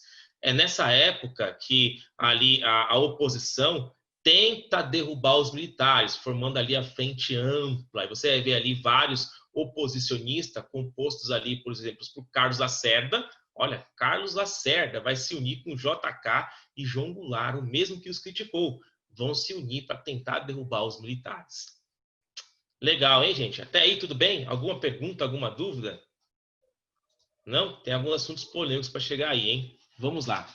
Em 67, aí que é interessante, vai ser instaurado a famosa Constituição de 1967.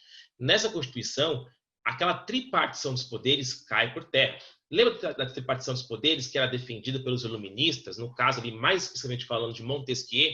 Então, para agora os militares, o poder executivo era maior. Montesquieu falava que a tripartição deveria existir justamente para poder fiscalizar uma outra. O executivo não poderia fazer leis e ali o legislativo não poderia judiciar e vice-versa. Tá? Então, eles eram fiscais um dos outros. Só que com os militares no poder, eles decidiram fazer com que o executivo, ou seja, o cargo do presidente, fosse superior aos outros 2 poderes que nós temos, tá bom? Então, ele também nessa Constituição fala que as emendas agora têm como cargo exclusivo do presidente. Ele não precisa passar pelo Congresso. Tá? O Congresso não precisa mais apoiar, votar nessas emendas. O próprio presidente poderia fazer e passaria isso direto, no limpo. Tá? Então, todos os atos institucionais foram incorporados na Constituição de 67, uma Constituição muito autoritária, né, bastante conhecida. Nela também vai surgir a famosa LSN, Lei de Segurança Nacional, ou seja, o que era essa lei? Caso a pátria fosse lesada, ou então sofresse algum perigo, que perigo era esse? Perigo comunista, socialista, você poderia então acionar essa Força de Segurança Nacional, acionar o Exército, e o Exército resolveria esse problema. Tranquilo? Ora, então o governo de Costa e Silva, né? Vamos lá, esse próximo governo.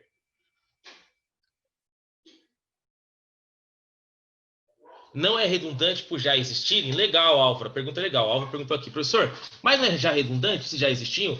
Sim e não. Por que sim e não? Porque antes esses atos, eles eram passados no Congresso. era aí outra defesa que o pessoal fala que, ó, tinha ali uma democracia existente, o pessoal fala que foi uma redemocratização. Então tinha que ser apoiado, né? O pessoal tinha que passar o crivo dos deputados.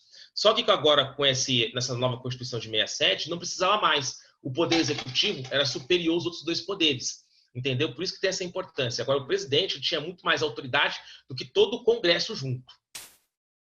Pegou a ideia aí, Álvaro? Tranquilo?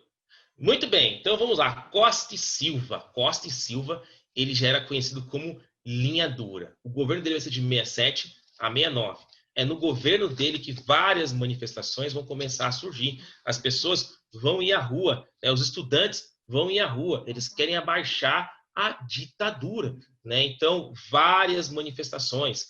Uma bastante polêmica é o próprio MEC. O MEC, é o Ministério da Educação, ele vai se unir com a USAID, que é o Ministério da Educação americana. Imagina só, os Estados Unidos iam fabricar os nossos livros de história do Brasil tinha que passar pelo crivo norte-americano. E isso os estudiosos, né, ali, no caso os professores, os estudantes, não curtiram muito. Eles começaram a ir à rua, a fazer manifestações, passeata, e é nesse momento que a LSN vai ser acionada. Tanto é que vai ter um momento fatídico da história em que o estudante Edson Luiz, lá no Rio de Janeiro, em março de 68, ele vai lá fazer manifestação contra esse tipo de governo, e ele ali é morto, tá? Ele morre ali na rua, né, contra os militares, e aí começa o rebuliço. Gente, depois que ele é morto, né, então o pessoal começa então a ir à rua, fazer greve, passeata, né, fazem ali uma missa do 7º dia para esse estudante, aí o estudante Edson Luiz, que foi morto ali pela truculência militar, e essa missa do 7º dia também desse estudante, acionaram ali os militares, a tropa de choque, e eles dispersaram a multidão. Ou dispersa, né, uma música bastante famosa nas cantigas militares. Né, dispersaram a multidão ali desses manifestantes. Ora, enfim, como foi para vocês, greve, né? Greve generalizada, passeata dos 100 mil, abaixa a ditadura, povo no poder. Essa foto bastante conhecida, né? Os estudantes que fizeram essa foto, né? E outros, a reunião dos professores nas faculdades, lutando, tentando transformar o Brasil mais democrático, né? As próprias universidades tinham ali grupos para lutar pela democracia. No caso da USP, você vai ter ali um atrito muito famoso, tá? Porque a USP era contra, era a oposição aos militares. Já a Mackenzie, eles eram ali anticomunistas, olha só. Então, a Mackenzie, naquela época, era meio que a favor do governo. Aí a USP era contra. E vira e mexe, ao invés de ter jogo de futebol, nesses amistosos, ou feira de engenharia, era feira de porrada, né? Então, eles se encontravam lá, e o CCC, que é o Comando de Caça Comunista, que era um grupo da Mackenzie, eles iam ali com taco de beisebol, ia para a rua, era um quebra-pau generalizado entre os estudantes dessas universidades. Claro que hoje em dia isso já ficou para trás, mas naquela época era muito comum. Ora, até aí tudo bem, gente? Alguma pergunta, alguma dúvida? Nenhuma? Nenhuma aí, Pro? O pessoal tá bastante entendido, então? Para mim não veio nenhuma dúvida, não, Pro. Eu acredito que... Galera, vocês podem escrever aí suas dúvidas, não fiquem acanhados, tá bom? Esse é o momento de vocês tirarem as suas dúvidas. Então, aproveitem, vamos lá. E aí que tá, gente. Então, Costa e Silva, ele vai criar o famoso AI número 5. Amistoso entre faculdades, né? Ah, é verdade, é um amistoso, interessante, né, Brian? Ora, então, em dezembro de 68, aí que vai entrar o pior AI criado pelos militares, o AI número 5.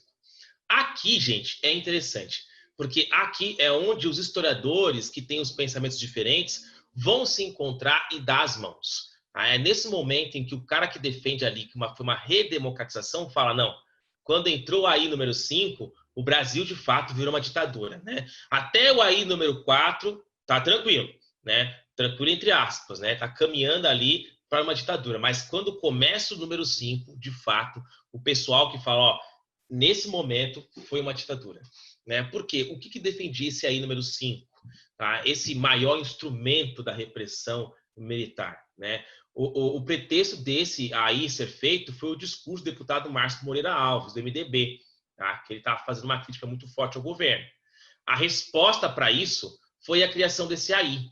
Esse AI, ele previa o fechamento do poder legislativo. Pronto, acabou o poder que vota, que cria as leis. O poder legislativo. Não tem mais tripartição de poderes. Quem manda agora são somente os militares. É nesse momento que os historiadores dão a mão. Aquele que fala que não, na verdade não era ditadura, em 68 virou.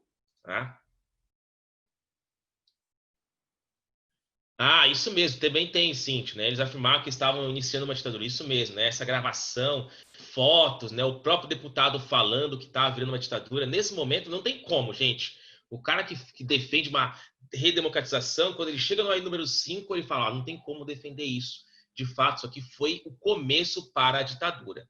Tá? Então, o presidente vai assumir de maneira interina o cargo do legislativo. Tá? Todos os direitos políticos individuais, gente, isso aqui é muito interessante. Quer saber se o governo ele é autoritário e ditatorial? Tenha ali a certeza que os seus direitos individuais foram tirados, foram tolhidos. Vou dar um exemplo para vocês. Tá? No começo aí do ano, se não me engano, do ano passado, teve aquele cara que entrou na mesquita e gravou ele assassinando várias pessoas. Ele matou muita gente. Ele gravou e postou nas redes sociais. É lógico que esse cara é culpado. De fato, essa pessoa é culpada. Não tem o que discutir. Porém, num país democrático, toda pessoa, mesmo sendo culpada aos olhos morais, aos olhos da sociedade, das nossas regras morais, tem o direito de defesa. Né? Se você pega esse cara e a própria polícia ou então o governo manda matar na rua, né, você tem uma característica de um governo autoritário. Qual que vai ser a régua moral para que você não sofra, vamos dizer assim, uma injustiça? Entenderam isso? Tá aí. Ah, é verdade. Ó. Outra coisa, a gente colocou aqui, ó, outra coisa interessante é que os advogados tinham que usar leis de defesa aos animais para conseguir defender pessoas acusadas de crime, já que não tinham habeas corpus. Isso é verdade, tá, gente? Essas leis individuais, como a Bea Cíntia citou aí, é o famoso habeas corpus, ou seja, em latim, é corpo livre. Tá? O que seria corpo livre? Você tem o direito de fazer um exame de delito, né, quando você é preso. Você vai lá e faz um exame corpóreo para ver se não sofreu nenhum tipo de dano físico, tentar responder isso em liberdade, tentar ali fazer o seu famoso trânsito em julgado, quem tem aí condições, né? Então eu só posso ser condenado depois de passar por todos os trânsitos em julgados, né? Então tem tudo isso nos dias de hoje. Naquela época, tudo isso foi tirado, tá? Dando aí a maior característica de uma ditadura. Então, os estados, os municípios passaram a ter intervenção direta dos militares. Teve permissão, aval, carta branca para cassar todos os mandatos, demitir, prender ou até mesmo editar as leis do zero. E tudo isso sem prazo de validade. Poderia ficar por tempo que os militares quisessem. Então, obviamente, a mídia vai sair fora, né? Fazendo várias críticas. Ziraldo, naquela época, né?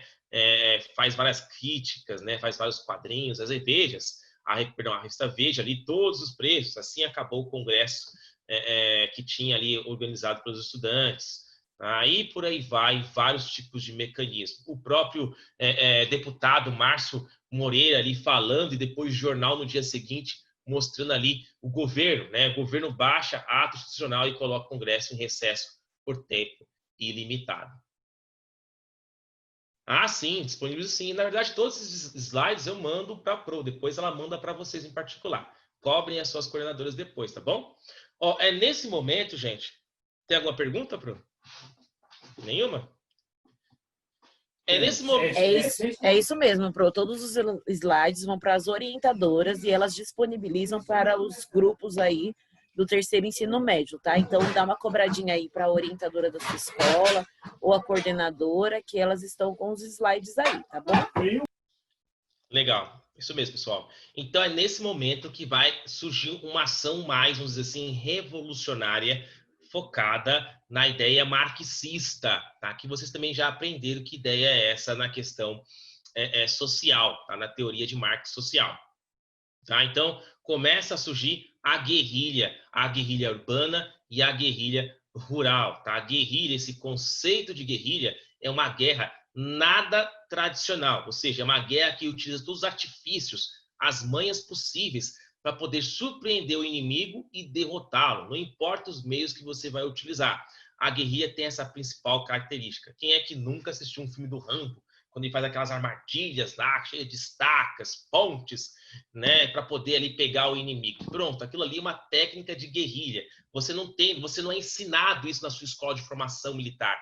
Tá? Você tem ensinado na escola de formação militar a ter aquela guerra convencional. Tá? Então a guerrilha urbana começa a surgir e toda essa guerrilha tem como principal vertente ideológica a ideia marxista. E qual vai ser a principal arma deles? Eles vão ali utilizar, já que eles estavam em guerra, eles vão utilizar ali sequestros, instalação de bombas, tá? Sequestro de pessoas importantes, tá? Diplomatas, estrangeiros, vão assaltar bancos para conseguir fundo para poder financiar a guerrilha, tá? E por aí vai. Guerra de gambiarra, é mais uma gambiarra que funcionou bastante para o Vietnã, viu? E até aí tá a vitória deles. Olha, gente, as principais personalidades dessa guerra de guerrilha é ali Carlos Marighella, na ALN, Aliança Libertadora Nacional, e o próprio capitão Carlos Lamarca. Eu já conheci pessoas que serviram com Carlos Lamarca, tá? Carlos Marighella, ele defendia a guerrilha urbana, tá? E o capitão Carlos Lamarca, ele defendia a guerrilha rural, tá? Lá em Palmares. Então, os dois defendiam o quê? Pegar em armas e matar militar. Tá? Já que era guerra, vamos tomar a força. Vamos instaurar ali o regime comunista no Brasil. Engana-se você que eles defendiam a democracia, viu? Não era isso que eles defendiam. Mas muitas pessoas ainda pensam que é assim. Aí eu posso provar. Capitão Carlos Lamarca, ele era militar do exército. Ele entrou naquela hora da noite e roubou os fuzis do exército. Ele colocou no caminhão, falou que ia fazer um exercício, né? O pessoal autorizou, o capitão é um oficial do exército, e ele saiu ali cheio de armamentos dos próprios militares, né? Obviamente, quando o exército soube disso aí, é assinatura de morte. Queriam pegar ele de qualquer jeito. E essas armas foram levadas para os guerrilheiros lá da guerrilha rural, né? Eles deram lá a arma e estavam aprendendo a atirar. Tanto era que interessante, hein, gente? Os Racionais fizeram uma música homenageando ali Carlos Marighella, Mil Faces de um Homem Leal. Ganhou o prêmio MVB de 2012, se eu não me engano, pela própria MTV, tá? O prêmio de melhor clipe brasileiro. Também temos ali o filme Marighella, né? Feito ali e coordenado pelo, então, o nosso eterno Capitão Nascimento, né? O Wagner Moura. Toda essa vertente aí defendendo a imagem de Carlos Marighella como um herói, né? Olha só quem escreveu para Carlos Marighella. Abre aspas, então, para o presidente Lula. Faz 40 anos que morreu outro brasileiro importante, Carlos Marighella. Foi assassinado há 40 anos. Nós somos um país sem muitos heróis, talvez porque sempre fomos colonizados. E colônia não tem heróis. Nós temos vergonha de termos heróis. Tem que ter pouco mais de qualidade. Precisamos selecioná-los. Ele falou isso aí em homenagem ao próprio Carlos Marighella. E olha que interessante, Carlos Marighella, ele fez um negócio chamado Manual do Guerrilheiro Urbano. Eu convoco vocês, eu ali posso até dizer para vocês, eu duvido vocês pegarem esse Manual do Guerrilheiro Urbano e encontrar a palavra democracia. Peguem depois, dê um Google aí, baixo na sua casa, leia esse manual que é muito importante ser lido e tente procurar a palavra democracia. Carlos Marighella sempre defendeu a Revolução Comunista. Ele queria instaurar a ditadura do proletariado, uma outra ditadura, só que uma ditadura mais soviética, mais ali focada com as ideias de Marx. Tanto olha as primeiras frases do, então, Manual do Guerrilheiro. Olha o que ele defendia, gente. A exterminação física dos chefes e assistentes das Forças Armadas. Ou seja, ele ensinava que assim que você virava um guerrilheiro urbano, tinha que matar policial. E, logo em seguida, para você ter uma noção como que é a ideia marxista, defendida por, então, Marighella, a expropriação dos recursos do governo e daqueles que pertencem aos grandes capitalistas, latifundiários e imperialistas, com pequenas expropriações usadas para o mantimento guerrilheiro urbano individual e grandes expropriações para o sustento da mesma revolução. E continua, aí dá detalhes, inclusive na própria música lá dos Racionais, ele fala lá, e tem frase do próprio Carlos Marighella, que a pessoa tinha que cuidar do corpo, fazer exercícios físicos, subir morros e barrancos, treinar, pegar sua arma, treinar mira, atirar, para estar preparado para a revolução. Ora, gente, eu também vou trazer o outro lado dessa moeda, tá? Essa personalidade aqui bastante conhecida, eu não sei se todos conhecem. Coronel Carlos Brilhante Ustra, ele já é um militar, tá? Olha só essa historinha. Eu fui torturado pelo Coronel Ustra. Aos 19 anos, em 72, quando eu era estudante de medicina, fui preso e levado para o DOI-CODE, que era o órgão em que o próprio Coronel Ustra administrava, tá? Fiquei lá cerca de 45 a 60 dias. Não me lembro bem agora. O Ustra comandava as sessões de terror. Eu fui torturado pela mão dele e da equipe dele. Várias vezes. Colocavam 2 latas de Neston. Ele levou até o Neston, hein, gente? Me faziam subir nelas. Molhavam meu corpo com água e sal. Ligavam fios em toda a parte e disparavam choques. Era a noite toda. Choque elétrico e paulado nas costas. Com uma vara de cipó que o Ustra usava para me chicotear. E vários outros relatos de torturas que vocês podem encontrar aí, né? Então, choque elétrico, tampão, pau de arara, estupro, tortura psicológica, eram as ferramentas utilizadas pelo próprio Coronel Brilhante Ustra quando ele prendia esses guerrilheiros. A justificativa dele é que esses guerrilheiros usavam a força, a truculência para poder ganhar do governo. Então, eles estavam fazendo sequestro e para poder ter a informação das pessoas que foram sequestradas, ele utilizava essa força. Ele utilizava ali, então, a tortura. Tá? Olha só. Tá aí o próprio The History, né, escreveu ali um artigo, Horror e Abuso de Poder, Coronel Ustra, o maior torturador e ditador brasileiro, né, no caso militar, né? Então, vários relatos que vocês podem encontrar aí dando um Google sobre quem foi o Coronel Brilhante Ustra, ali que foi morrer, se eu não me engano, em 2015, condenado a várias atrocidades ali no famoso Comitê da Verdade, que, se eu não me engano, foi a Dilma Rousseff que instaurou. Ora, e tem uma frase interessante.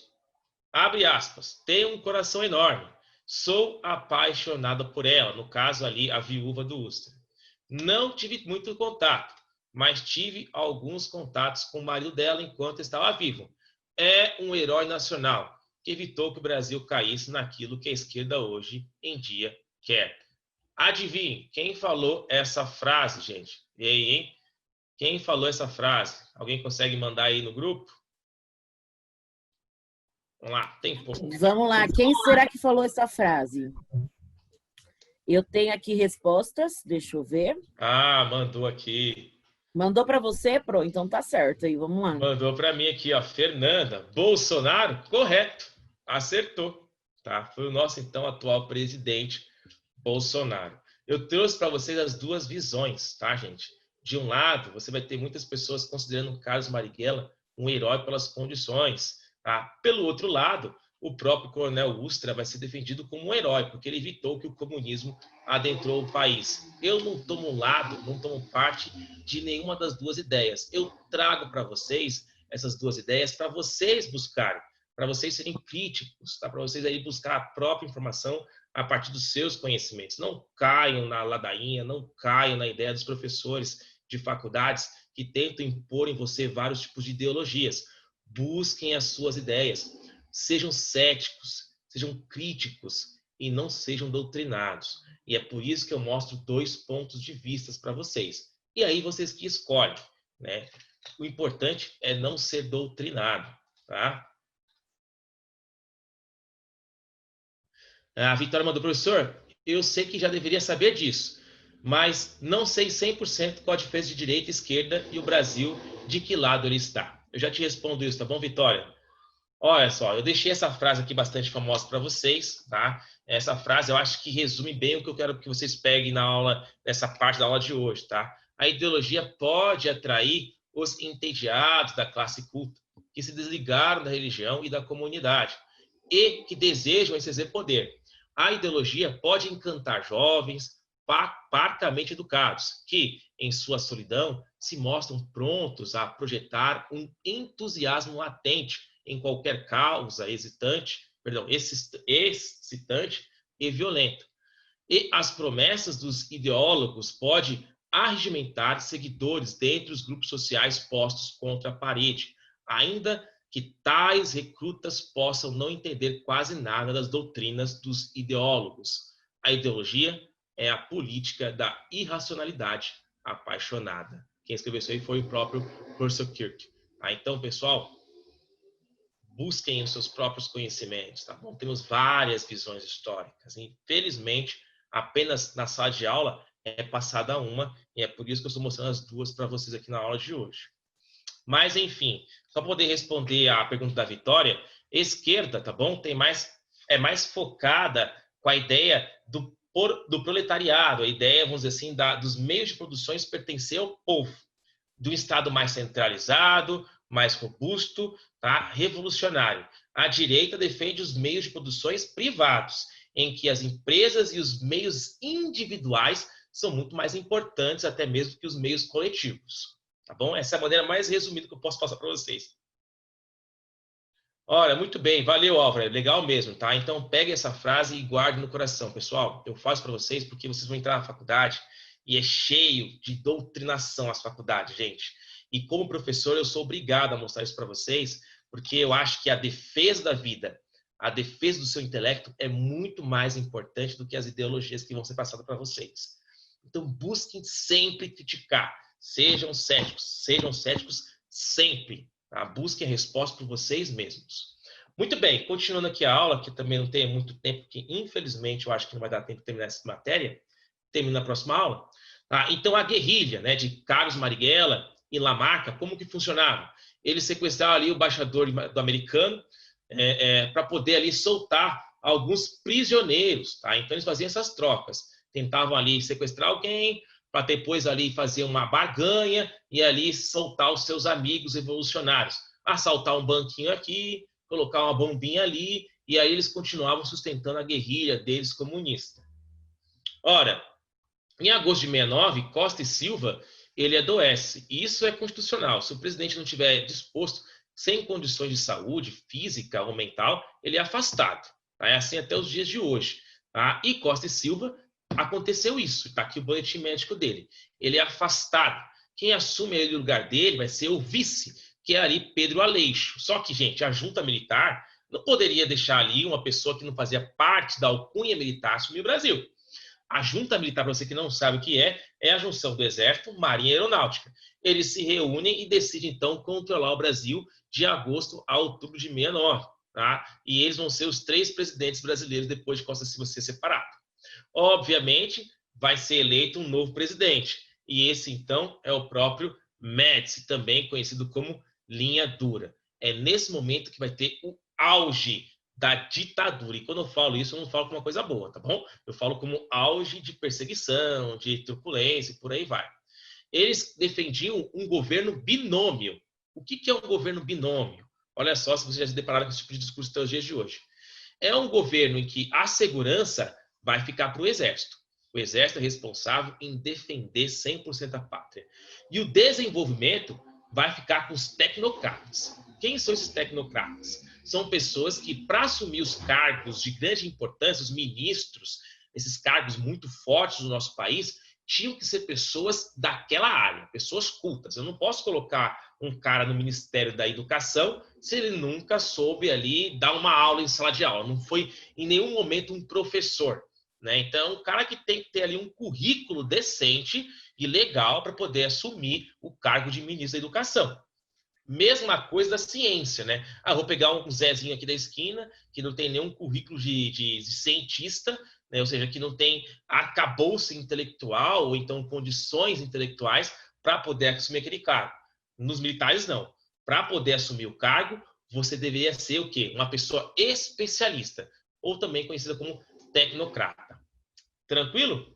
Muito bem. É nesse momento que o Doi-Code ali, que o coronel Brilhante Ustra vai coçar a mão dele para torturar comunista. Ele começa ali a buscar, a tentar fazer o máximo possível de repressão. E é nesse momento que o número de desaparecidos vai aumentar gigantescamente. Então, prisões, torturas e assassinatos são generalizados no nosso país. O famoso pau de arara, né? Esse tipo de tortura bastante bastante doída, era muito utilizada. Se não me engano, teve, eu acho que um seriado na Netflix que utilizou esse tipo de tortura. Se não me engano, foi o 3%, inclusive brasileiro, né? Utilizou a tortura ali do pau de arara, né? E, gente, para você que olha isso aqui e fala que, não, deve ser bastante tranquilo, não é não, viu?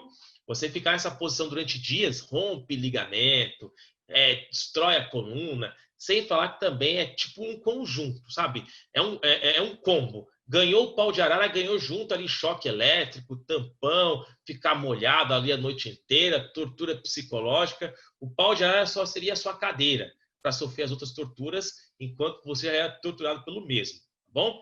Olha, então, repressão generalizada. Eles queriam acabar com a guerrilha. Vamos eliminar a guerrilha. E como qualquer coisa de luta contra ali um poder militar, a primeira coisa que a contra-guerrilha fazia é acabar com a economia, né? É assim que funciona até os dias de hoje. Quer acabar com, sei lá, crime organizado, acaba com a economia deles, porque não tem como sustentar. Então, eles começam a caçar todo mundo que fazia parte da questão econômica dessas guerrilhas, tá? Então, eles começam ali a buscar quem financiava ali a guerrilha de Carlos Marighella e por aí vai. E é nesse momento que eles conseguem, então, trilhar o caminho até os próprios líderes. E Carlos Marighella foi encontrado. E ele foi encontrado pela polícia, no fusquinha dele. Adivinha só, gente, um cara que escreveu um manual falando que deveria matar policiais, será que teve voz de prisão? Será que ele falou, mãos ao alto, você está preso? Né? Ele foi fuzilado dentro do próprio carro. E ele estava cheio de informações numa pasta dele que deu ali várias pistas para encontrar os outros guerrilheiros do grupo dele. Carlos Marighella foi assassinado a tiros pelos policiais e ali ele reagiu. Claramente reagiu ali com a maleta dele. Tá? Então, sentaram a bala em Carlos Marighella.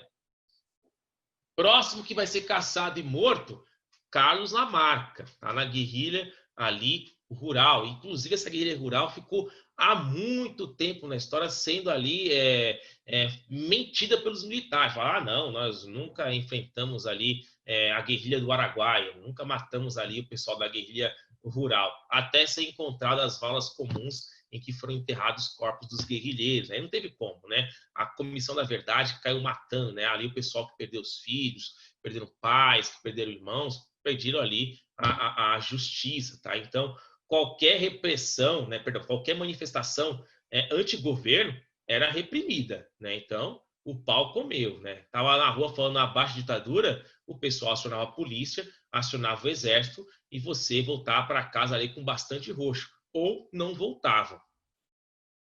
Muito bem, mas o que vai ali trazer aquele espírito mais ufanista no nosso país vai ser a ideia de Brasil, ame-o ou deixe, o nosso país está crescendo. Se você não concorda com isso, saia daqui. Você, então, é um comunista, um socialista que fala que o nosso país está querendo entrar nessa ideia revolucionária, então suma, vá embora.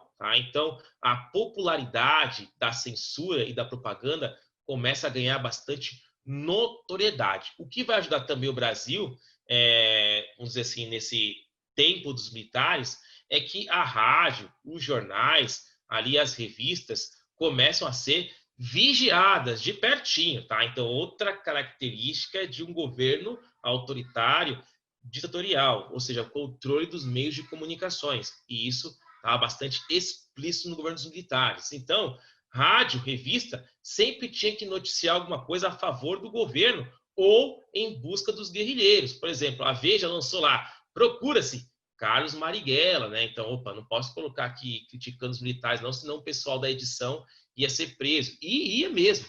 Professores em faculdades que discursavam ali contra o governo militar dentro de sala de aula, só que muitas vezes tinham ali alguns infiltrados do governo. Então, no dia seguinte, ou o professor não aparecia, ou o professor era buscado na própria universidade, né? Tá falando mal da gente aqui, vem cá, a gente conversar.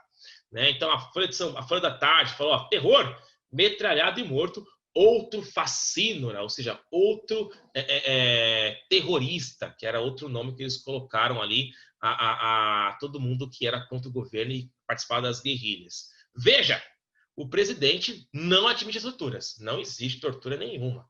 Na verdade, é tudo democrático, nós estamos pesquisando ali, através de bastante diálogo, as informações que nós conseguimos. E era assim que funcionava perante ali os militares. Outra coisa que também vai impulsionar o governo dos militares é a Copa do Mundo. Gente, ganhar a Copa do Mundo é assim, nosso país tem um quê a mais, né? O brasileiro, ele é bastante fanático pelo futebol, gente. Curtimos muito futebol, é mágico. Naquela época, era ainda mais. Hoje em dia já entrou bastante economia no futebol, né? O cara balançou ali a maleta cheia de dólar, o cara sai fora do time.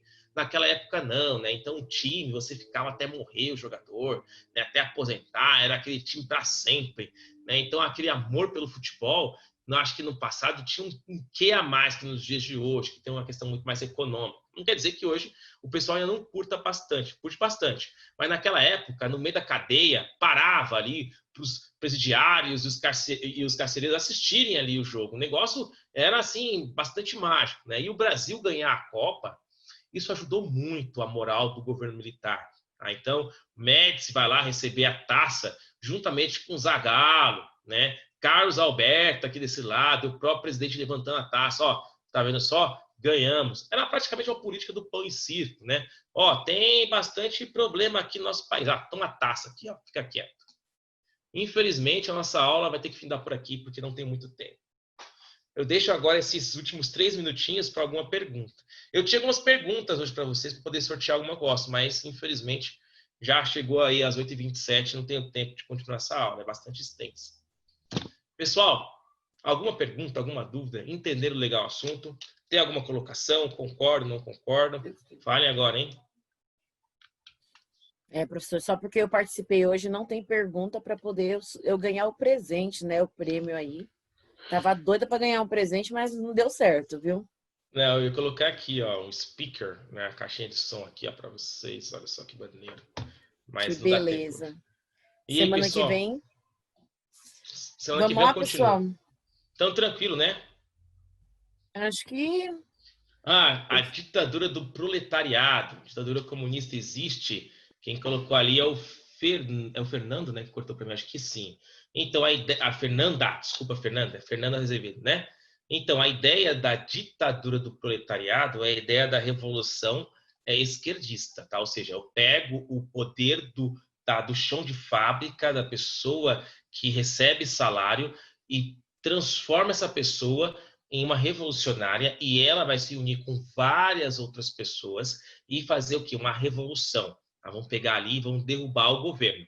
Ao invés de ter um governo ali administrando um país, você vai ter ali, de início, um governo socialista. Tá? Então, em que, vamos dizer assim, que os pobres, que o proletariado foi um dos conceitos que Marx colocou para quem recebia salário na Europa.